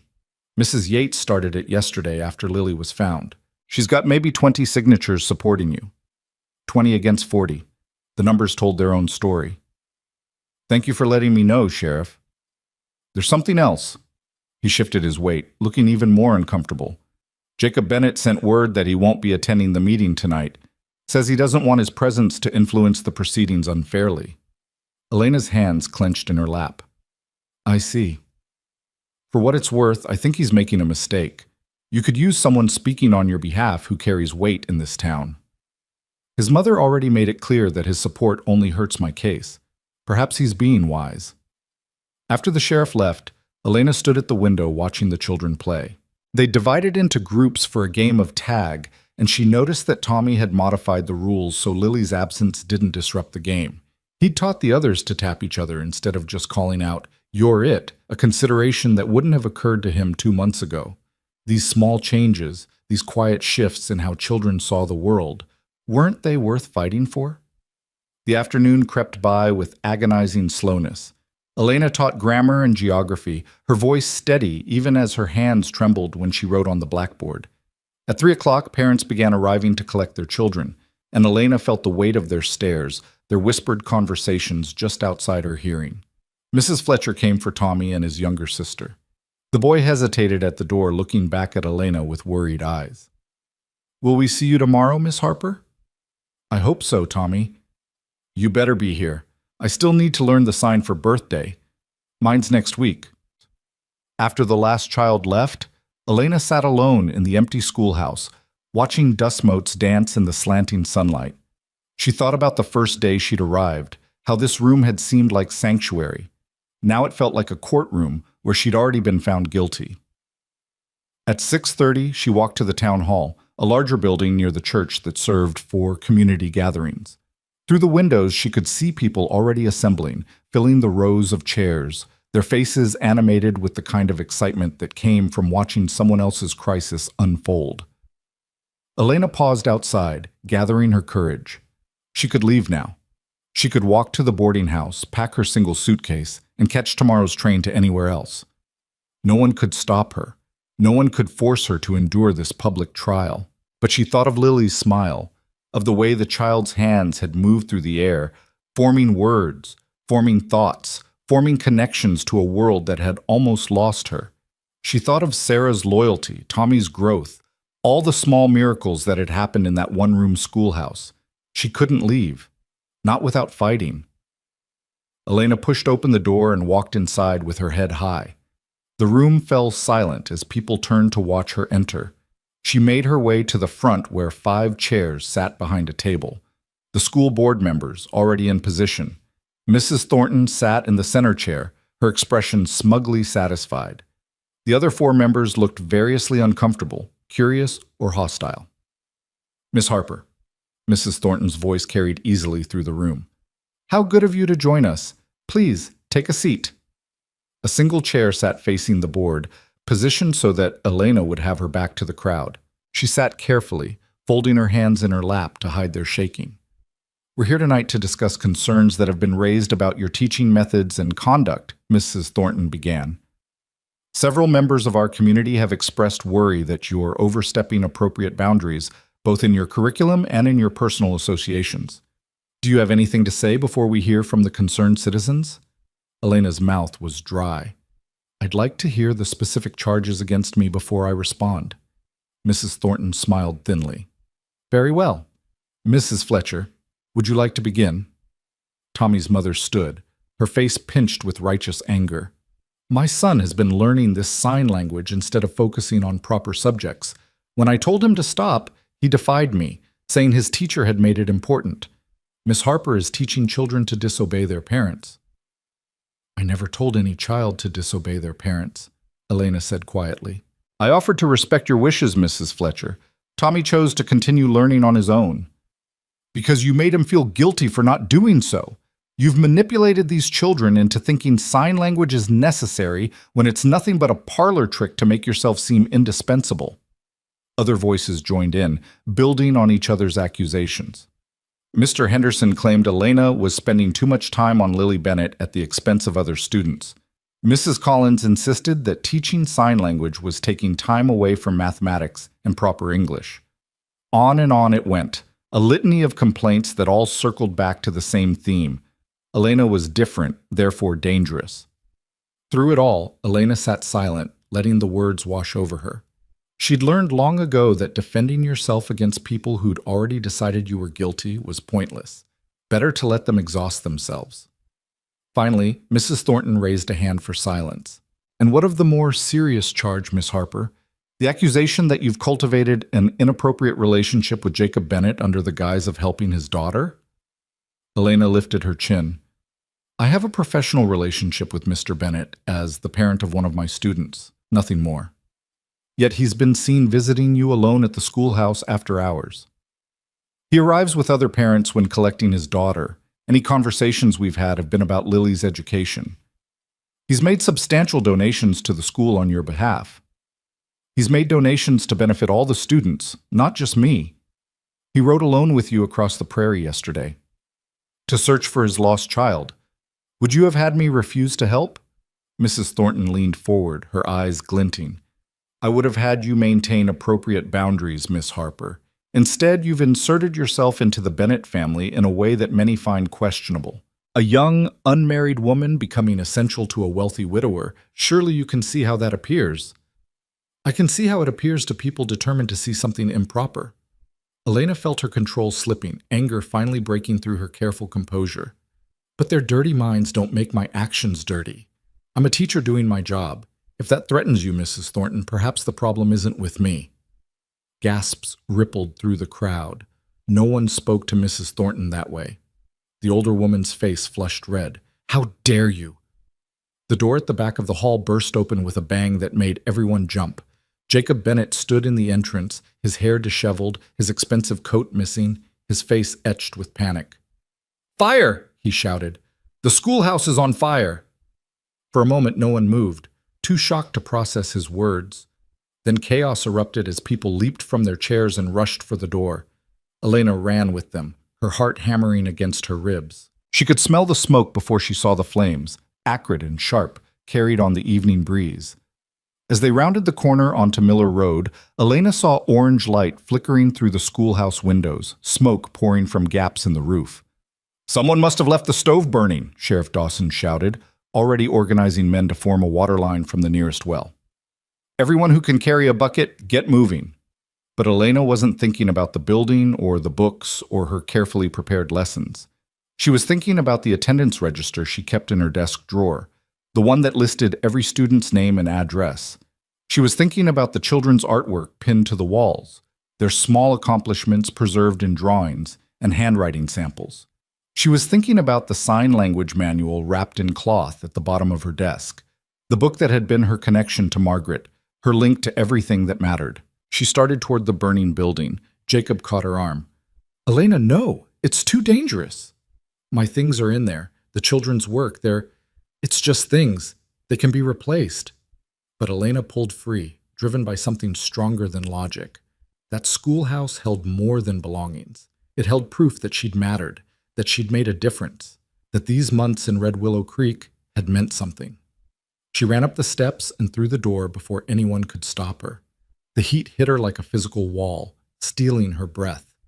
Smoke filled the room, thick and choking, making her eyes stream. The flames had started near the stove in the corner and were spreading across the wooden floor with horrifying speed. Elena dropped to her hands and knees where the air was clear and crawled toward her desk. She could hear shouting behind her, people calling her name, but it sounded distant and unimportant.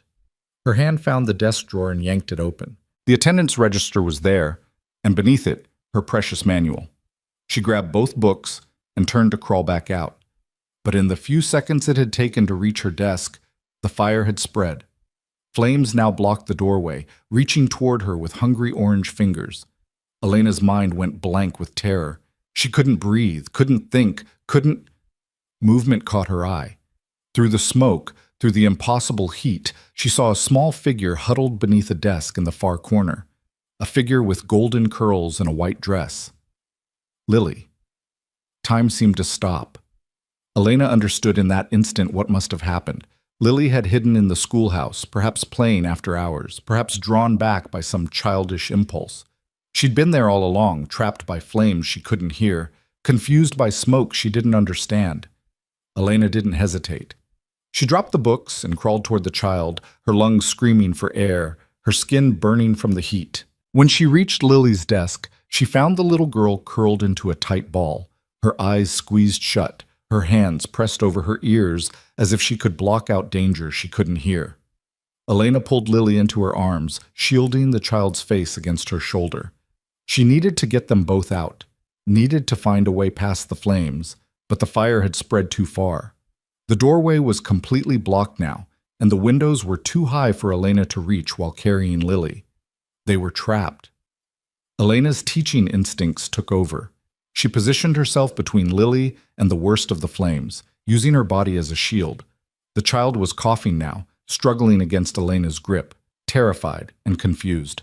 Elena pulled back just enough to make eye contact, to position her hands where Lily could see them. She signed one word: "Run." Lily shook her head frantically, clinging to Elena's dress. Elena signed again, more forcefully, pointing toward the door, even though she knew they couldn't reach it. She had to make Lily understand that she needed to try, needed to save herself even if Elena couldn't follow. "Run," she signed one final time. "Don't give up."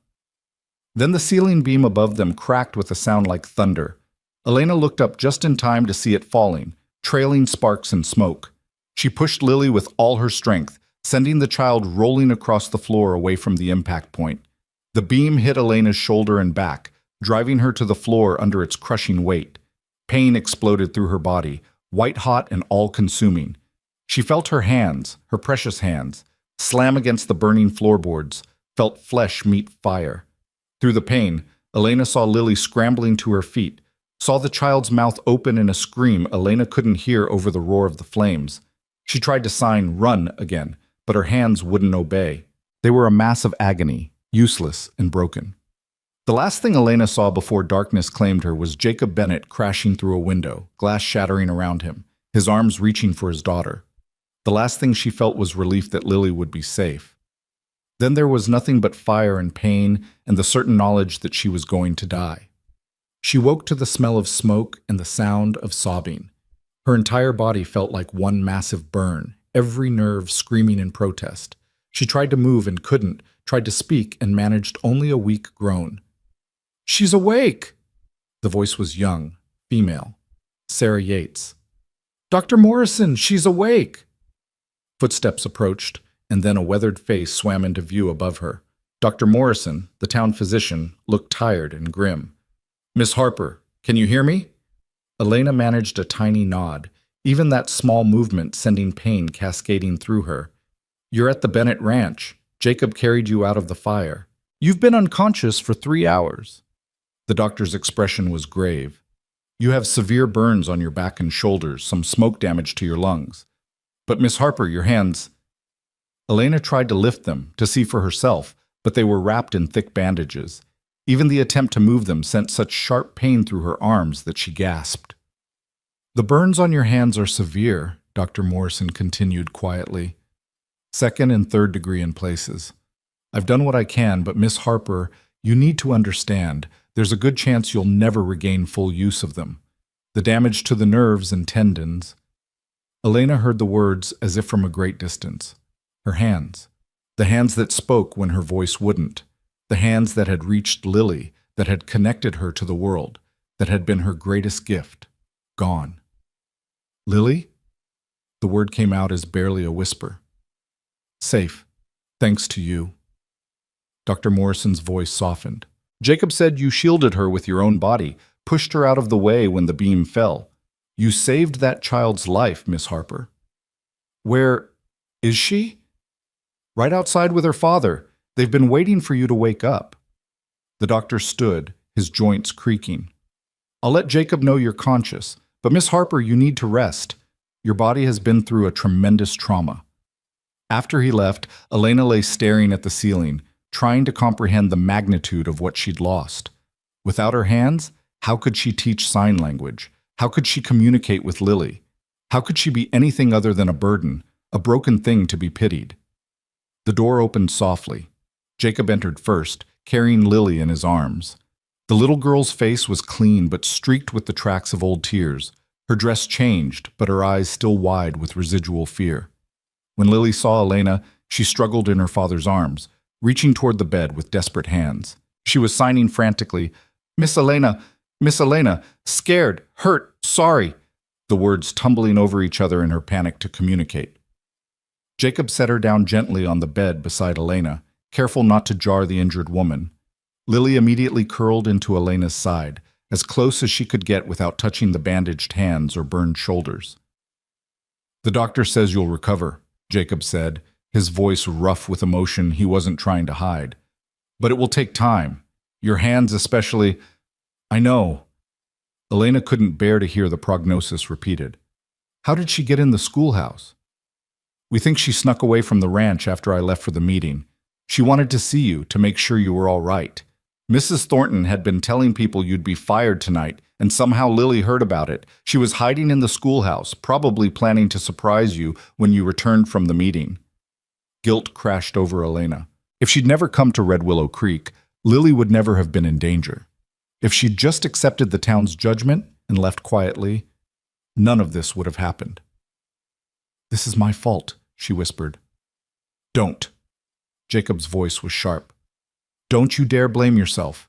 That fire started because someone didn't bank the stove properly. Probably one of the board members who used the schoolhouse for their meeting earlier in the week. And Lily was there because she loves you, because you've given her something precious. You're not to blame for anything, Elena. You're a hero." "I don't feel like a hero." Elena looked at her bandaged hands, useless lumps at the ends of her arms. "I feel like I've lost everything." Lily had been watching their conversation, trying to read their lips. Now she lifted her small hands and signed something, her movements precise and clear despite her young age. "Don't give up." Elena's breath caught. Those were the words she'd signed to Lily in the fire, her final message before the beam fell. The child had understood. She'd remembered. "She's been signing that all evening," Jacob said quietly. "Every time someone tries to comfort her, every time I tell her everything will be all right, she just signs those 3 words over and over." Elena wanted to respond, wanted to sign back that she wouldn't give up, that she'd find a way to recover. But her hands were trapped in bandages, and even if they weren't, the pain would have made signing impossible. For the first time in her life, Elena understood what it was like to be truly voiceless.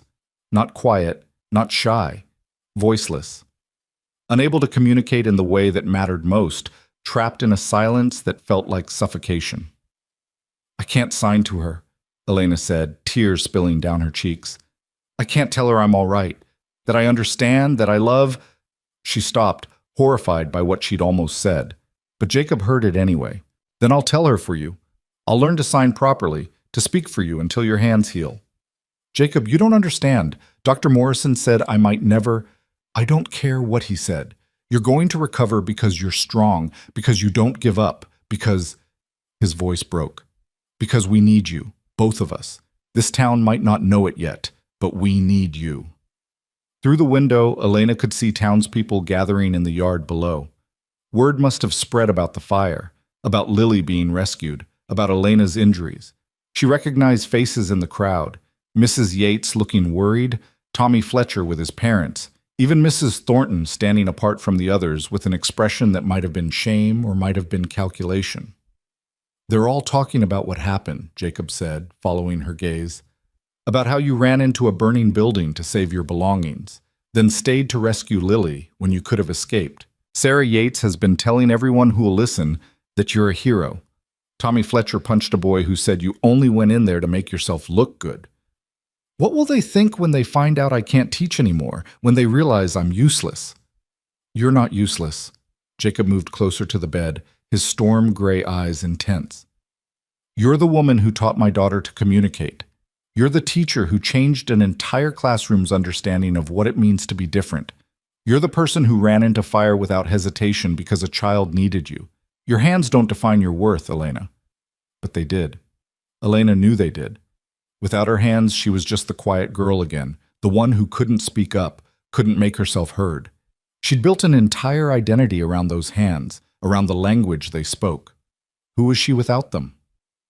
Lily had fallen asleep against Elena's side, her small face finally peaceful.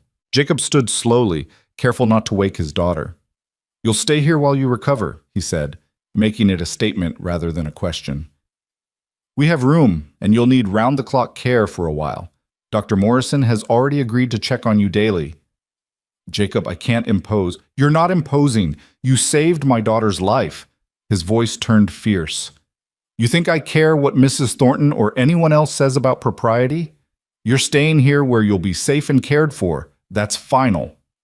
After he left, Elena lay in the darkness with Lily curled against her, listening to the child's soft breathing. Through the door, she could hear voices, Jacob's deep rumble, his mother's sharp tones, Dr. Morrison's measured responses.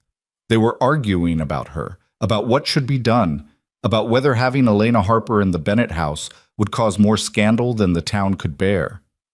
Elena closed her eyes and tried to imagine a future, tried to see past the pain and the bandages and the loss, but all she could see was darkness, as consuming and terrifying as the flames that had taken everything she valued. Outside, the prairie wind whispered through the grass, indifferent to human suffering. And in the wreckage of the schoolhouse, smoke still rose into the night sky like prayers no one was listening to. The first week at the Bennett Ranch passed in a haze of laudanum and pain. Elena drifted between sleep and waking, never quite sure which was real. The nightmares where she was trapped in fire forever, or the reality where her hands were wrapped in bandages that needed changing twice daily, each session an agony that left her gasping and sweating. Dr. Morrison came every morning, his face growing grimmer each time he unwrapped the bandages to check the wounds. Elena forced herself to look once on the third day, and immediately wished she hadn't. The burns were worse than she'd imagined. Angry red flesh, blistered and weeping, the skin of her palms and fingers damaged beyond recognition. Her beautiful, eloquent hands looked like something from a horror story. The infection is the biggest concern now, Dr. Morrison explained as he applied fresh salve, each touch of the cloth sending lightning bolts of pain up Elena's arms. If we can keep that at bay, you have a chance of regaining some mobility. But Miss Harper, you need to prepare yourself. Even in the best case, you're looking at months of healing, and the scarring will be significant. Will I be able to sign? The question came out flat, emotionless. Elena had moved past tears into a numb acceptance of her fate. The doctor hesitated just long enough to give her the answer. I don't know. The damage to the tendons in your fingers is extensive. Time will tell. Time. as if Elena had endless amounts of it to waste, waiting, hoping, praying for a recovery that might never come. Lily visited every day, climbing carefully onto the bed beside Elena, chattering in sign language that Elena could only watch, unable to respond. The child would sign stories about her day, the calf born in the barn, the new doll her grandmother had bought her, the way the cook had let her help make bread. And Elena would nod and smile, her silence now a prison rather than a choice. On the 8th day, Jacob appeared in her doorway carrying a wooden lap desk and several sheets of paper. He set them on the bed beside her, careful not to jar her injuries. "I thought you might like to write," he said. "I know your hands are bandaged, but perhaps if we prop the pen between your fingers—" "No." Elena's voice was sharper than she intended. "I can't. I tried yesterday when Dr. Morrison suggested it. I can't grip anything. I can't control the movement. All I managed to do was knock over the inkwell and make a mess." Jacob sat in the chair beside her bed, the one he'd occupied for hours during those first critical days when the doctor wasn't sure if the infection would spread. "You're healing, Elena. Every day Dr. Morrison says you're getting stronger. My body might be healing, but my hands—" Elena looked at the bandaged lumps, hating them. "These were everything to me, Jacob. They were how I connected to the world, how I mattered. Without them, I'm nothing." "That's not true, isn't it? What use is a teacher who can't write on a blackboard? What good is someone who claims to teach sign language but can't sign?" "I'm useless, Jacob. Worse than useless. I'm a burden." She expected him to offer more empty platitudes, more reassurances that rang hollow. Instead, he stood and walked to the door, closing it firmly. When he turned back, his face held an expression Elena had never seen before, something raw and almost angry. "You want to know what you are?" His voice was low but intense. "You're the woman who ran into fire to save my daughter. You're the teacher who transformed an entire classroom in 3 months. You're the person who saw worth in a child everyone else had written off. Your value doesn't come from your hands, Elena. It comes from who you are." "Who I was," Elena corrected bitterly. "That person is gone." Jacob crossed the room in 3 strides and knelt beside the bed, putting himself at her eye level. "No, that person is right here, feeling sorry for herself instead of fighting. Where's the woman who stood up to Mrs. Thornton? Where's the teacher who refused to run when the whole town turned against her?" "She died in that fire." Elena felt tears threatening but blinked them back furiously. "You don't understand, Jacob. My hands were my voice. Without them, I'm just the quiet girl again, the one no one sees or hears. I can't teach. I can't communicate with Lily. I can't be anything but a reminder of what I used to be able to do." "Then learn a new way." Jacob's hands moved as he spoke, forming clumsy but recognizable signs. "I've been studying. Every night after Lily goes to sleep, I practice. I'm not good yet, but I'm learning. And if I can learn to speak your language, you can learn to speak mine." Elena stared at him. "What are you suggesting?" "Use your voice. Actually speak to people instead of hiding behind sign language." "I don't hide." "You do. You've been hiding your whole life, Elena, using sign language as a shield because it's easier than making yourself vulnerable with spoken words. But you can't hide anymore. The shield is gone. So maybe it's time to find out who Elena Harper is when she can't retreat into silence." The words hit like a slap. Elena wanted to argue, to tell him he was wrong, that he didn't understand. But deep down, in a place she rarely examined, she knew he was right. She had hidden behind sign language, using it as an excuse to never fully engage, never risk being truly seen. "I don't know how to be that person," she whispered. "Then learn. The same way you learned sign language, the same way you learned to teach. You're one of the strongest people I've ever met, Elena. Don't let this break you." After he left, Elena lay staring at the ceiling, his words echoing in her mind. Could she do it? Could she find a voice that didn't rely on her hands? The prospect terrified her more than the fire had. That night, Lily brought her a gift, a slate and chalk, the kind young children used for practicing letters. The little girl placed it carefully on Elena's lap, then signed slowly, "Teacher, write?" Elena looked at the slate, at the piece of chalk lying beside it. She couldn't grip it with her bandaged hands, couldn't hold it the normal way. But maybe She maneuvered the chalk between the stiff fingers of her right hand, using the bandages themselves to create pressure. The pain was immediate and sharp, but Elena gritted her teeth and pressed the chalk to the slate. Slowly, agonizingly, she dragged it across the surface. The letter L appeared, shaky and malformed, but recognizable. Lily clapped her hands together, her face lighting up. She watched intently as Elena continued, each letter taking enormous effort, sweat beading on her forehead from the concentration and pain. Lily. The child threw her arms around Elena's neck, careful of the bandages on her shoulders. When she pulled back, she was crying and smiling at the same time. She signed, "Teacher, not broken." Those 3 words broke something open in Elena's chest.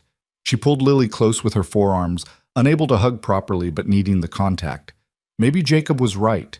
Maybe she wasn't broken, just changed. Maybe there was a way forward that didn't require her hands to be what they were.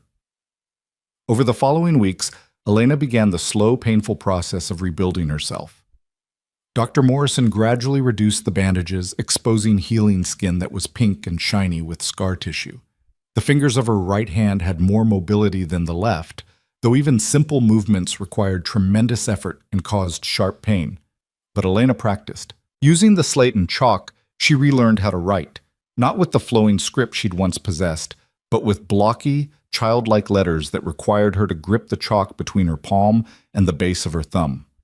It was humiliating work, watching her writing regress to something worse than her youngest students could produce. But she persisted.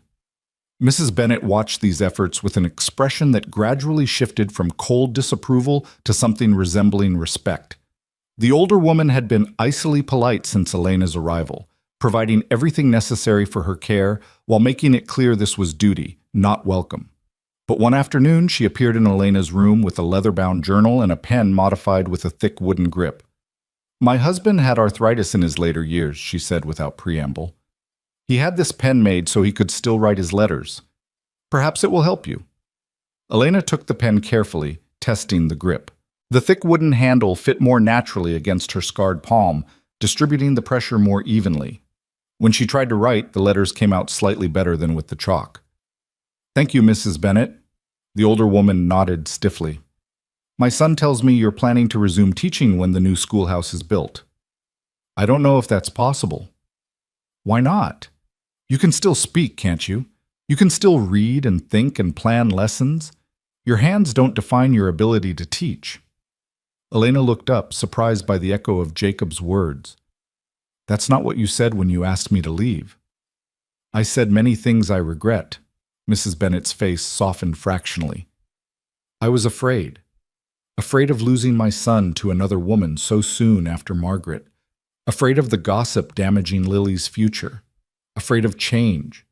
But watching you lie here, seeing how you fought to recover, how my granddaughter looks at you." She paused, gathering her words. "You saved Lily's life, Miss Harper. More than that, you gave her a life worth living. Whatever concerns I had about propriety seemed petty in comparison." After she left, Elena sat holding the modified pen, feeling the weight of unexpected acceptance. The town's opinion was shifting. Jacob had told her as much. Word of her sacrifice had spread, transforming the narrative from scandal to heroism. People who'd signed petitions demanding her removal were now bringing gifts to the Bennett ranch, their guilt manifesting as fruit preserves and knitted shawls. But Elena didn't want their guilt. She didn't want to be seen as a martyr or a saint. She just wanted to teach again. 6 weeks after the fire, Dr. Morrison declared her well enough to leave the bed for short periods. Jacob had a chair brought to the parlor, positioning it by the window where Elena could watch the prairie and the comings and goings of ranch life. Lily spent hours there with her, the two of them finding new ways to communicate. Elena couldn't sign properly. Her fingers were still too stiff, the movements too painful. But she could point, could gesture broadly, could use her limited mobility in combination with facial expressions and mouthed words. And Lily, brilliant child that she was, adapted quickly, learning to read Elena's lips with increasing accuracy. "When your hands heal," Lily signed one afternoon, "will you teach me new words?" Elena opened her mouth to give her usual non-answer, then stopped. She thought about Jacob's challenge to use her voice, to stop hiding. She took a breath and spoke, enunciating carefully so Lily could read her lips. Even if my hands don't heal completely, I can still teach you. We'll find a way. Lily watched her mouth intently, then signed back. Promise? I promise. It was during one of these afternoon sessions that Sarah Yates appeared at the door, shepherded in by Mrs. Bennett with obvious reluctance. The girl carried a basket covered with a cloth, and her face was tight with barely suppressed emotion. Miss Harper. She rushed to Elena's chair, then stopped short, suddenly uncertain. I'm sorry. I should have asked permission to visit. Mama said you might not want to see people yet. I'm very glad to see you, Sarah. How are your lessons going? The girl's face fell. We don't have a teacher right now. Mrs. Thornton tried to get the old teacher to come back, but she'd already taken another position, so we're just waiting. Some families are teaching their children at home, but it's not the same. I'm sorry to hear that. The new schoolhouse is almost finished, though. Mr. Bennett paid to have it built quickly. It's bigger than the old one, with more windows and a proper library corner. Sarah hesitated, then added quietly, Everyone's hoping you'll come back to teach when it opens, even some of the families who signed that petition. Lena looked at her scarred hands resting in her lap. I don't know if I can, Sarah. Teaching requires writing on blackboards, handling books, demonstrating proper penmanship. I can barely hold a pen. But you can still talk. You can still explain things and answer questions and make us understand difficult concepts. Sarah's voice grew passionate. The best thing about your teaching wasn't your handwriting, Miss Harper. It was the way you made every single student feel seen and valued. That doesn't require hands. After Sarah left, Elena sat in the growing twilight, watching the last light fade from the prairie sky. She thought about what the girl had said, about what made a teacher valuable. She thought about Lily's progress, about the connections forged in that one-room schoolhouse, about all the ways she'd made a difference that had nothing to do with perfect penmanship. Maybe she could teach again. Maybe not the way she had before, but in a new way that accommodated her limitations while building on her strengths. The door opened and Jacob entered, carrying Lily, who'd fallen asleep in his arms. He deposited his daughter gently on the settee, covering her with a blanket, then took the chair across from Elena. Sarah's visit has you thinking, he observed. How did you know? You have a particular expression when you're working through a problem. I've learned to recognize it. He paused. The new schoolhouse will be ready in 2 weeks. The board has asked me to approach you about resuming your position. Elena's heart jumped. Mrs. Thornton agreed to this? Mrs. Thornton has been ousted from the school board. After the fire, when it came out that she'd essentially driven you to that meeting where you weren't able to properly bank the stove, the other parents rebelled. She's been replaced by Mrs. Yates. Jacob smiled slightly. Your most vocal supporter is now in charge of school decisions. That doesn't mean I'm capable of teaching. Doesn't it? You've been teaching Lily every day. I've watched you adapt your methods, find new ways to communicate. If you can teach her, you can teach a whole classroom. Elena looked at Lily sleeping peacefully on the settee, her golden curls spilling across the pillow. What if I fail? What if I get into that classroom and freeze, unable to perform the basic tasks a teacher needs to do? Then you'll figure it out, the way you always do. Jacob leaned forward, his gray eyes intense. Elena, I've been learning sign language for 2 months now. I practice every night until my hands cramp and my brain feels like it might explode. Do you know why? For Lily. Partly, but also because I wanted to be able to communicate with you, because watching you lie there unable to sign, unable to express yourself in the way that came most naturally, it killed me. I wanted to give you a voice when yours was taken away. Elena's throat tightened. Jacob, let me finish. He stood and moved to kneel beside her chair, his hands lifting to sign as he spoke. I'm not good at this yet. My signs are clumsy and probably grammatically terrible, but I'm learning. For you. Because you matter to me, Elena. Not as my daughter's teacher. Not as some convenient solution to a problem. As you. His hands formed the sign slowly, carefully. I see you, the real you. Not the quiet girl hiding behind sign language. Not the martyr who sacrificed herself in fire. I see Elena Harper, strong, stubborn, brilliant, terrified of being truly seen, and I'm standing here telling you that you are seen. By me. by Lily, by this whole town, whether you believe it or not. Elena felt tears streaming down her face. I don't know how to accept that. I've spent my whole life being invisible. Then learn to be visible. The same way I'm learning to sign. It's scary and uncomfortable, and sometimes you'll mess up. But it's worth it, Elena. You're worth it. He reached out and gently took her scarred hands in his own, his touch careful and reverent. These hands saved my daughter's life. They gave her the ability to communicate when no one else could reach her. They're beautiful, Elena. Scars and all. Elena looked at their joined hands, his large and calloused, hers small and damaged. She thought about all the times she'd used sign language as a shield, all the moments she'd hidden behind gestures rather than risk speaking. She thought about the girl she'd been and the woman she was becoming. I'm terrified, she whispered. I know, but you don't have to be terrified alone. Jacob's voice was gentle. Let me help you. Let Lily help you. Let this town that's learned to value you help you. What if they only value me because of the fire? What if once the heroic glow fades, they go back to seeing me as the awkward girl who can't speak properly? Then we'll prove them wrong, together. Over the next 2 weeks, Elena prepared to return to teaching with the same determination she'd brought to learning sign language years ago. She practiced writing on a vertical surface, finding that if she used a thick piece of chalk and relied more on her shoulder movement than her fingers, she could produce legible letters on a blackboard. She worked with the modified pen Mrs. Bennett had given her, slowly building up enough control to write brief notes and corrections, and she practiced using her voice. Standing in front of the mirror in her room, Elena forced herself to speak clearly and loudly, to enunciate every word rather than mumbling or whispering. It felt unnatural, like wearing clothes that didn't quite fit. But Jacob was right. If she couldn't hide behind sign language anymore, she needed to find confidence in spoken words. Lily became her most enthusiastic supporter, applauding every small victory. When Elena managed to write an entire sentence on the practice board Jacob had installed in her room, Lily signed, "Teacher is best teacher." The day before the new schoolhouse was scheduled to open, Elena walked there alone. Jacob had offered to accompany her, but she needed to face this herself. The building stood proud and white in the autumn sunshine, larger than its predecessor, with real glass in the windows and a solid bell tower. Elena climbed the steps slowly, her hands trembling. Inside, everything smelled of fresh wood and paint. The desks were arranged in neat rows. A large blackboard dominated the front wall, and shelves of brand-new books lined one side of the room.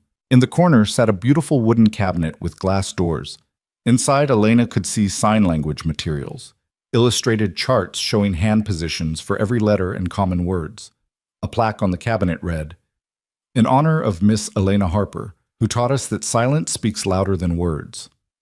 Elena traced the letters with her scarred fingers, feeling tears prick her eyes. Someone, probably Jacob, had ensured that sign language would remain part of the curriculum, that the work she'd started wouldn't be forgotten. It's beautiful, isn't it?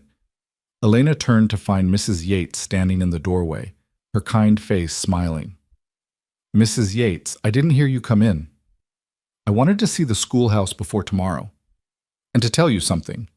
The older woman approached, her expression serious. I know you're worried about teaching with your injuries. I know you think you might not be good enough anymore. But Miss Harper, you transformed my children's lives in 3 months. Sarah talks about you constantly. Samuel, who barely spoke before, now signs entire conversations. You didn't do that with perfect handwriting or fancy techniques.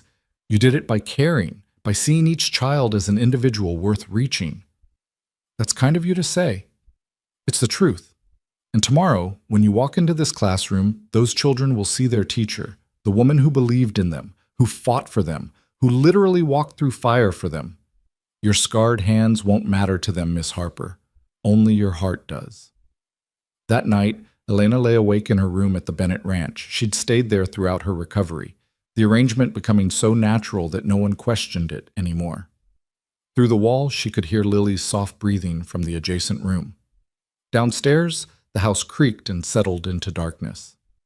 Elena held her hands up in the moonlight streaming through the window, examining them as if seeing them for the first time. The scars were vivid against her pale skin, ridges and valleys of healed burns, fingers that would never quite straighten completely, palms that would always feel tight and uncomfortable. They were ugly by any conventional standard, damaged beyond full repair. But they were hers. They had saved Lily. They had communicated love and learning to countless children. They had reached across the silence and built bridges. Maybe that was enough. Maybe being perfect had never been the point. The next morning dawned clear and cold, the first real bite of winter in the air. Elena dressed carefully in a new dress Mrs. Bennet had commissioned, a deep green that brought out the color of her eyes, with sleeves designed to accommodate her scarred hands without hiding them. At breakfast, Jacob and Lily were already at the table. The little girl bounced in her seat when she saw Elena, signing rapidly. "First day! Teacher's first day!" "Yes?" Elena said aloud, speaking clearly enough for Lily to read her lips. "My first day back. Are you ready to be a student again?" Lily nodded enthusiastically, then paused. Her small hands formed careful signs. "Scared?" Elena thought about lying, about presenting a brave face, but she'd spent too long hiding behind false fronts. "Yes," she admitted. "I'm very scared, but I'm going anyway." "Like fire," Lily signed. "Scared, but going anyway." The simple parallel took Elena's breath away. Yes, exactly like the fire. Scared, but going anyway. Maybe that was what courage actually was. Not the absence of fear, but the decision to move forward despite it. Jacob drove them to the schoolhouse in the buggy, the three of them bundled against the cold. As they approached, Elena could see families already gathering, parents with their children, everyone dressed in their Sunday best for this first day at the new school. When the buggy stopped, Elena sat frozen for a moment, unable to make herself move. So many eyes, so much expectation. What if she failed? What if her damaged hands couldn't manage the physical demands of teaching? What if... Lily's small hand slipped into hers, the touch gentle against her scars. The child looked up at her with absolute trust, absolute certainty that everything would be all right. "Don't give up," Lily signed with her free hand. Elena took a deep breath and stepped down from the buggy. The crowd parted as she walked toward the schoolhouse, everyone watching, everyone waiting to see if the burned teacher could actually do what she'd come to do. Elena felt their stares like physical weight, felt the old urge to shrink, to hide, to disappear. Instead, she raised her head and walked through that door. Inside the new schoolhouse, the children were already seated, their faces turned toward Elena with expressions ranging from joy to curiosity to concern. Sarah Yates sat in the front row, her smile encouraging. Tommy Fletcher was in his usual spot near the back, but for once he wasn't slouching. He sat upright, attentive. Samuel Yates had saved the desk beside him for Lily, who quickly claimed it after giving Elena's hand one final squeeze. Elena walked to the front of the classroom, her scarred hands visible to everyone. She could feel their eyes on the pink, shiny tissue, the fingers that didn't quite straighten, the palms that looked like melted wax. The old Elena would have hidden them in her sleeves, would have found a way to make herself smaller, less noticeable. The new Elena set them on the desk in front of her where everyone could see. "Good morning," she said, her voice carrying more strongly than it ever had before. Not loud, but clear. Present. "I'm sure you've all noticed that I look different than I did before the fire. My hands were badly burned, and they don't work the way they used to. I can't sign as fluently as before, and my handwriting will never be as neat. But I can still teach, and you can still learn if we're willing to adapt together." She picked up the thick piece of chalk and turned to the blackboard. Her hand shook as she raised it, and for a terrifying moment she thought she might not be able to do it. Then she felt the weight of their expectation, not judgment, but hope, and she pressed the chalk to the board.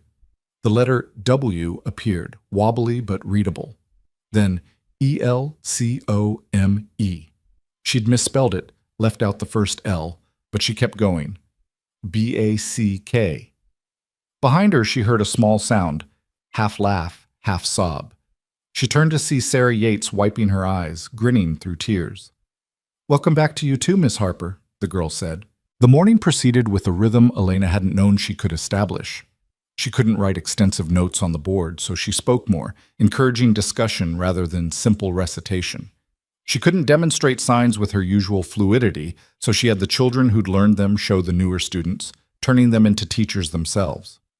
When her hands cramped from gripping the chalk too long, she sat on the edge of her desk and told them stories instead, about the origins of language, about different ways people communicated across cultures, about how limitations could become innovations if you approached them with creativity rather than defeat. The children hung on every word. Even Tommy, who'd always been restless, sat still and engaged. And Lily glowed with pride, occasionally standing to demonstrate a sign when Elena's hands couldn't manage the complexity. At lunch, Elena stayed at her desk while the children scattered to the yard. She was exhausted in a way that had nothing to do with physical exertion and everything to do with the emotional energy required to be fully present, fully visible. Her hands throbbed, and she could feel the beginning of blisters forming where the chalk had rubbed against still healing skin. But she'd done it. She'd taught an entire morning successfully. The door opened and Jacob entered, carrying a basket. "Mrs. Bennet sent lunch. She was worried you'd forget to eat." "I probably would have." Elena accepted the basket gratefully, wincing as her fingers struggled with the latch. Jacob knelt and opened it for her, pulling out bread and cheese and a jar of soup still warm from the Bennet kitchen. As he laid out the food, he said quietly, "I watched through the window for a few minutes. You were magnificent." I misspelled welcome on the blackboard, and then kept going instead of trying to hide it. Do you know what that taught those children? That mistakes aren't failures. They're just part of the process. He poured soup into a cup and handed it to her carefully. "Elena, I've been thinking about something, about what happens next." "Next? You're still staying at the ranch. We've been telling people it's temporary until you're fully recovered.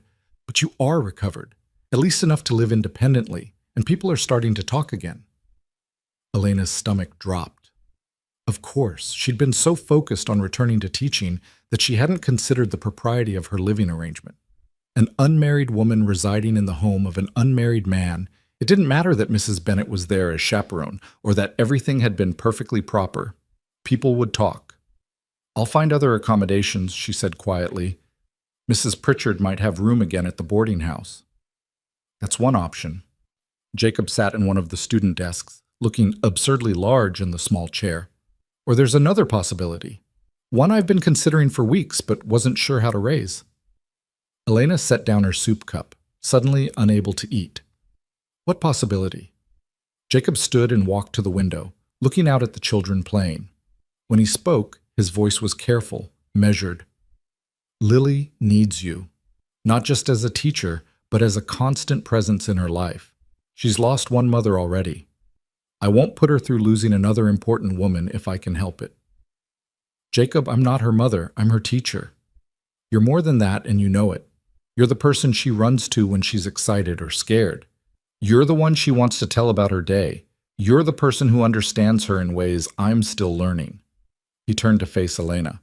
"And you're the woman I've fallen in love with, though I know the timing is terrible, and the circumstances are complicated, and you probably think I'm confusing gratitude with something else."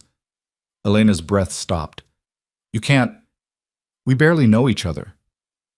We've spent nearly every day together for the past 2 months. I've watched you fight through pain and doubt and fear. I've seen you at your most vulnerable and your most courageous. I know you prefer your tea with honey, that you sing quietly to yourself when you think no one's listening, that you cry at night sometimes when the pain is bad but never complain during the day. I know you're stubborn and proud and terrified of being a burden. I know you, Elena, and I love you. You love what I did for Lily. You love the idea of having someone who can communicate with your daughter." "I love you," Jacob repeated firmly. The woman who hid behind sign language because speaking felt too vulnerable. The woman who ran into fire without hesitation. The woman who's relearning everything she thought defined her. "I love all of it, Elena. All of you." Elena stood, her legs shaking. "I can't give you what you want. I can't be a replacement for Margaret. I can't be the perfect society wife your position requires. I'm damaged, Jacob, permanently. So am I. I'm a widower raising a deaf daughter in a town that loves to gossip. I'm terrified every day that I'm failing her, that I'm not enough. But with you, I feel like maybe we could be enough together." He crossed the room to stand in front of her. I'm not asking you to replace Margaret. I'm asking you to be Elena, exactly as you are, scars and all. And let me love you for it. The town will never accept it. They'll say I manipulated you, that I used Lily to trap you into marriage. Let them say it. I don't care anymore, Elena. I spent the first year after Margaret died caring desperately what everyone thought, trying to maintain appearances, trying to be the person everyone expected. It nearly destroyed me. I'm done living for their approval. His hands lifted, forming signs she'd taught him months ago. I see you. Do you see me? Elena looked at this man who'd learned an entire language just to communicate with her, who'd defended her when the town turned against her, who'd sat by her bedside during the worst of her recovery. She saw the loneliness in his eyes that matched her own, the fear of being truly vulnerable, the desperate hope that maybe this time, love wouldn't end in loss. I see you, she whispered. Then, signing with her damaged hands despite the pain, I see you. Then give us a chance. Not because Lily needs you or because the town expects it or because it's practical. Give us a chance because you want to, because you feel something for me beyond professional obligation. Did she? Elena had been so careful not to examine her feelings too closely, afraid of what she might find. But standing here, looking into Jacob's storm-gray eyes, she couldn't deny the truth any longer. She'd fallen in love with him somewhere between that first day when he'd brought Lily to school and this moment where he was offering her everything she'd been too afraid to want. I'm terrified, she admitted. Good, so am I, but we can be terrified together. Jacob smiled slightly. That's better than being terrified alone. Before Elena could respond, the school bell rang. Tommy Fletcher had taken it upon himself to signal the end of lunch. Through the window, they could see children streaming back toward the building, Lily leading the pack with Sarah beside her. I need to teach, Elena said. I know, but think about it, Elena, please. Jacob headed toward the door, then paused. The spring festival is in 3 months. If you decided you wanted to attend it with me, not as Lily's teacher, but as the woman I'm courting, I'd be honored. He left before she could answer, passing the children as they flooded back into the classroom. Elena stood at the front, trying to collect her scattered thoughts. Jacob Bennett had just declared his love for her, had asked her to consider a future together. The idea was terrifying and thrilling in equal measure. Lily signed from her desk. Teacher happy? Papa was here. Elena managed a smile. Yes, sweetheart. Teacher is happy. The afternoon lessons passed in a blur. Elena's mind kept wandering to Jacob's words, to the possibility of a life beyond just teaching. She'd spent so long convinced she'd end up alone, a spinster teacher moving from town to town, that the idea of belonging somewhere, belonging to someone, felt almost impossible to grasp. That evening, back at the Bennett Ranch, Elena found Mrs. Catherine Bennett in the parlor, working on needlepoint. The older woman looked up as Elena entered. My son spoke with you today. It wasn't a question. Elena nodded, unsure how much Jacob had shared with his mother. He told me he intends to court you properly, with the goal of marriage. Mrs. Bennett set down her needlework. I assume he explained his feelings? Yes, ma'am. And what are your feelings, Miss Harper? Do you love my son, or are you simply grateful to him for supporting you through your recovery? Elena could have given the safe answer, the one that avoided commitment and kept her options open. Instead, she found herself telling the truth. I love him, but I'm afraid I'm not what he needs. I'm afraid I'll disappoint him, that I'm not grand enough, or polished enough, or whole enough to be the wife a man like Jacob Bennett deserves. Mrs. Bennett's expression softened in a way Elena had never seen. Do you know what Margaret was like before she became Mrs. Jacob Bennett? No, ma'am. She was a farmer's daughter from a poor family. She couldn't read music. She didn't know which fork to use at formal dinners. She'd never been to a social event more elaborate than a barn dance. By all the standards of society, she was entirely unsuitable for my son. Mrs. Bennett picked up her needlework again, her fingers moving with practiced efficiency. But she loved him, and she made him happy. That was all that mattered. I thought you objected to me. I did. Not because I thought you were unsuitable, but because I was terrified of watching Jacob grieve again.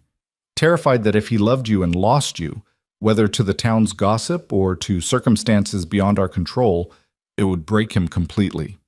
She met Elena's eyes. But I've watched you these past months, Miss Harper. I've seen your strength, your determination, your absolute refusal to give up even when you had every reason to. You won't break easily, and neither will Jacob, not with you beside him. So you approve? I approve of anything that makes my son smile the way he has since you entered our lives. I approve of anyone who loves my granddaughter with the fierceness you've shown. Whether you're polished enough for society dinners is utterly irrelevant. Elena felt tears threatening again.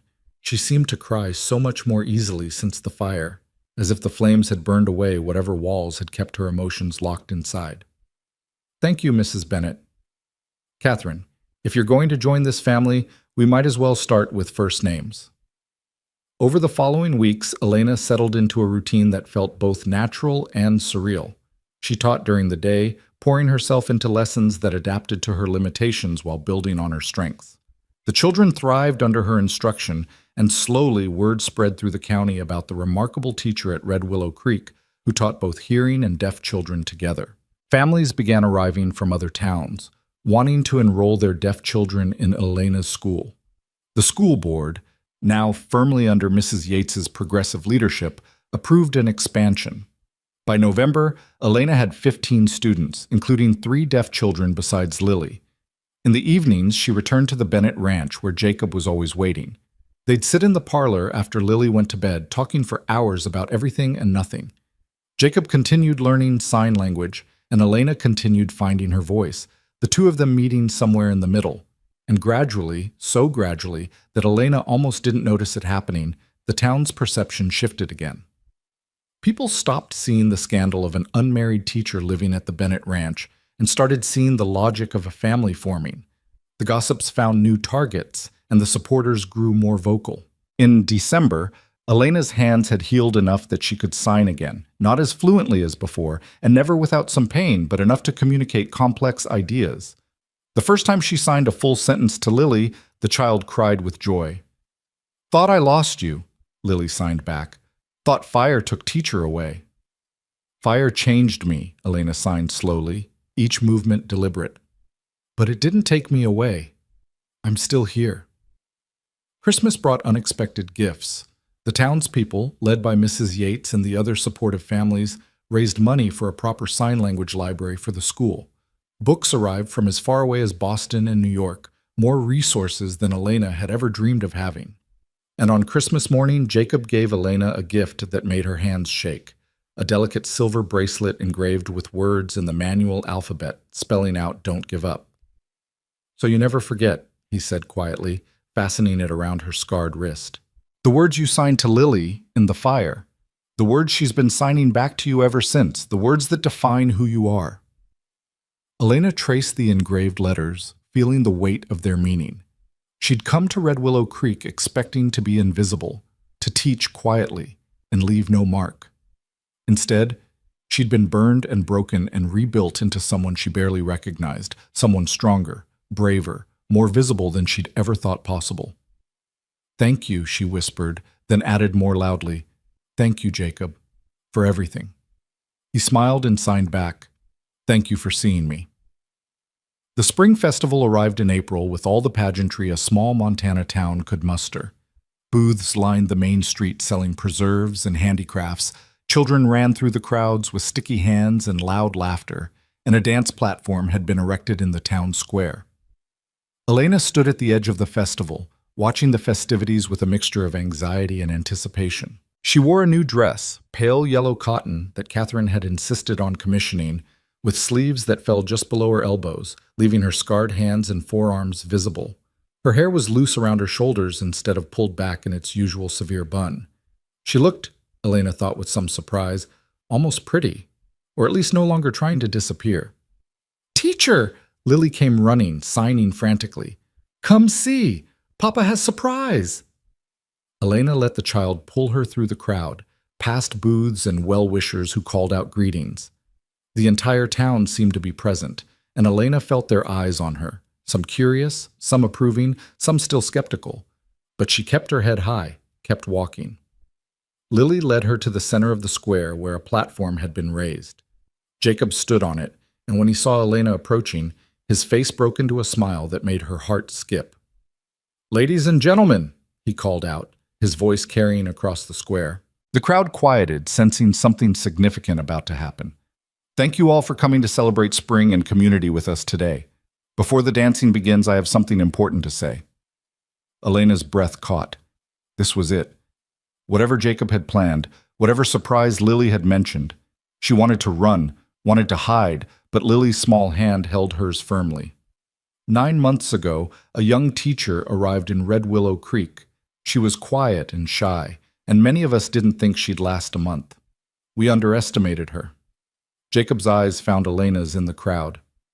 "Miss Harper taught us that silence can speak, that differences can unite us, that courage doesn't always come with a loud voice. She saved my daughter's life, twice. Once by teaching her to communicate, and once by shielding her from fire." Murmurs rippled through the crowd. People were nodding, remembering. In the process, she changed all of us. She taught our children compassion and adaptability. She showed us that community means including everyone, not just those who fit our expectations. And she taught me, his voice caught slightly, she taught me that it's possible to love again, if you're brave enough to risk it. Elena's heart was hammering so hard she thought everyone must hear it. Jacob stepped down from the platform and walked through the partying crowd until he stood directly in front of her. "Elena Harper," he said, then switched to sign language, his hands moving with increasing confidence. "You are the bravest person I know. You face fear and pain every day, and you still choose to show up, to teach, to love. You've given my daughter a voice and me a reason to hope.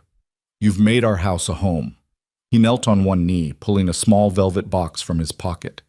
The crowd gasped collectively. Lily bounced beside Elena, barely containing her excitement. "I'm not asking you to be Margaret.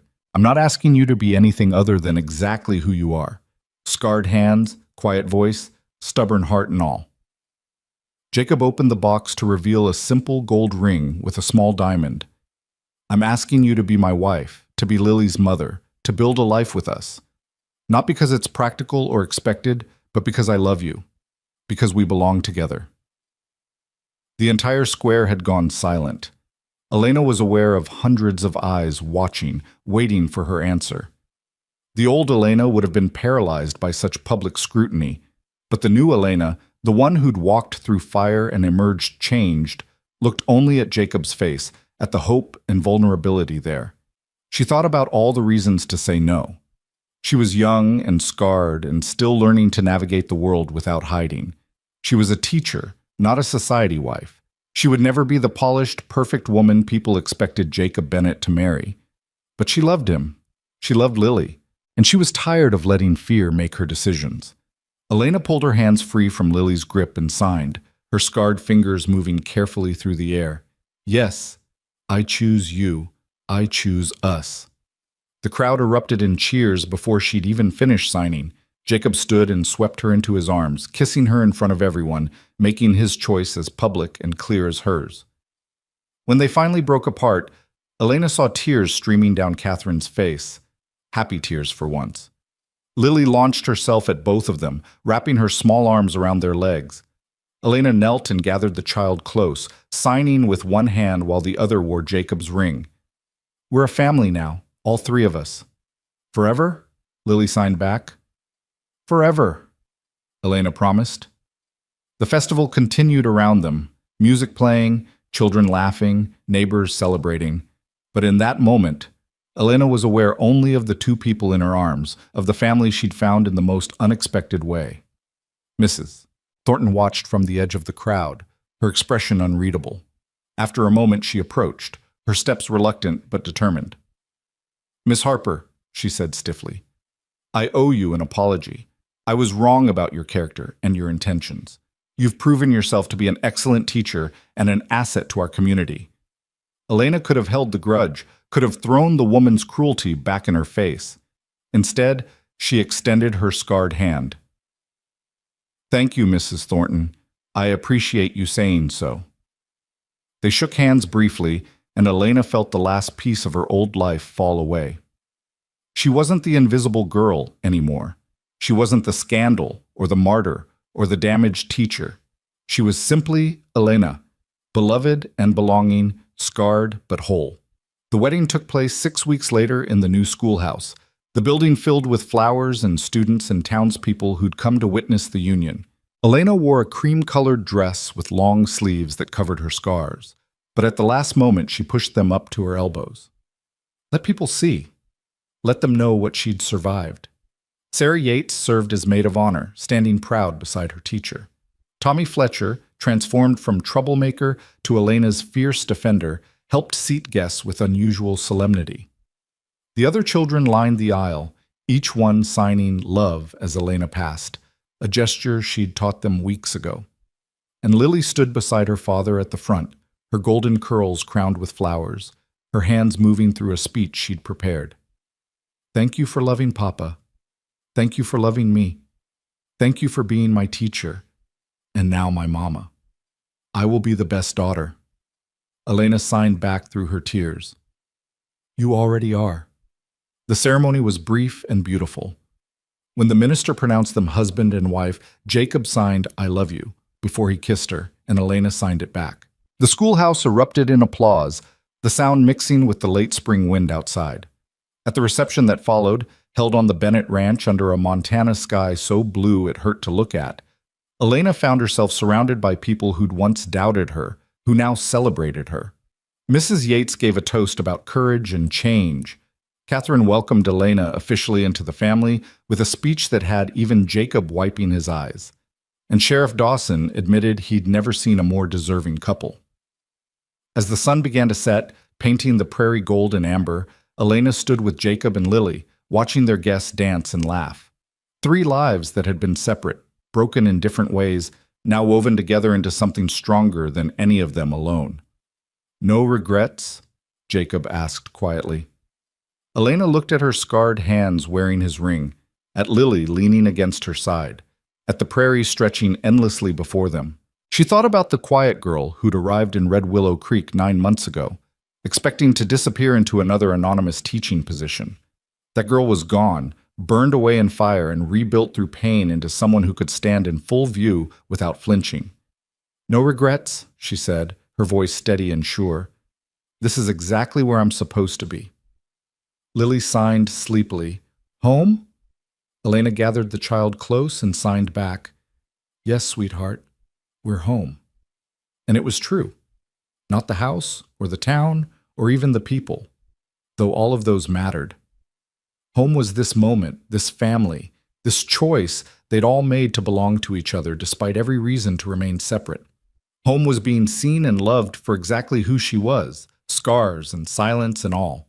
The prairie wind whispered through the grass, carrying the sound of music and laughter across the endless land. And in the middle of it all, 3 hearts beat as one. A shy teacher who'd found her voice, a grieving father who'd found hope, and a little girl who'd found the words to finally tell the world what she was thinking. They'd been broken separately, but together they were whole. The story of Elena Harper, the quiet teacher who walked through fire, became legend in Red Willow Creek.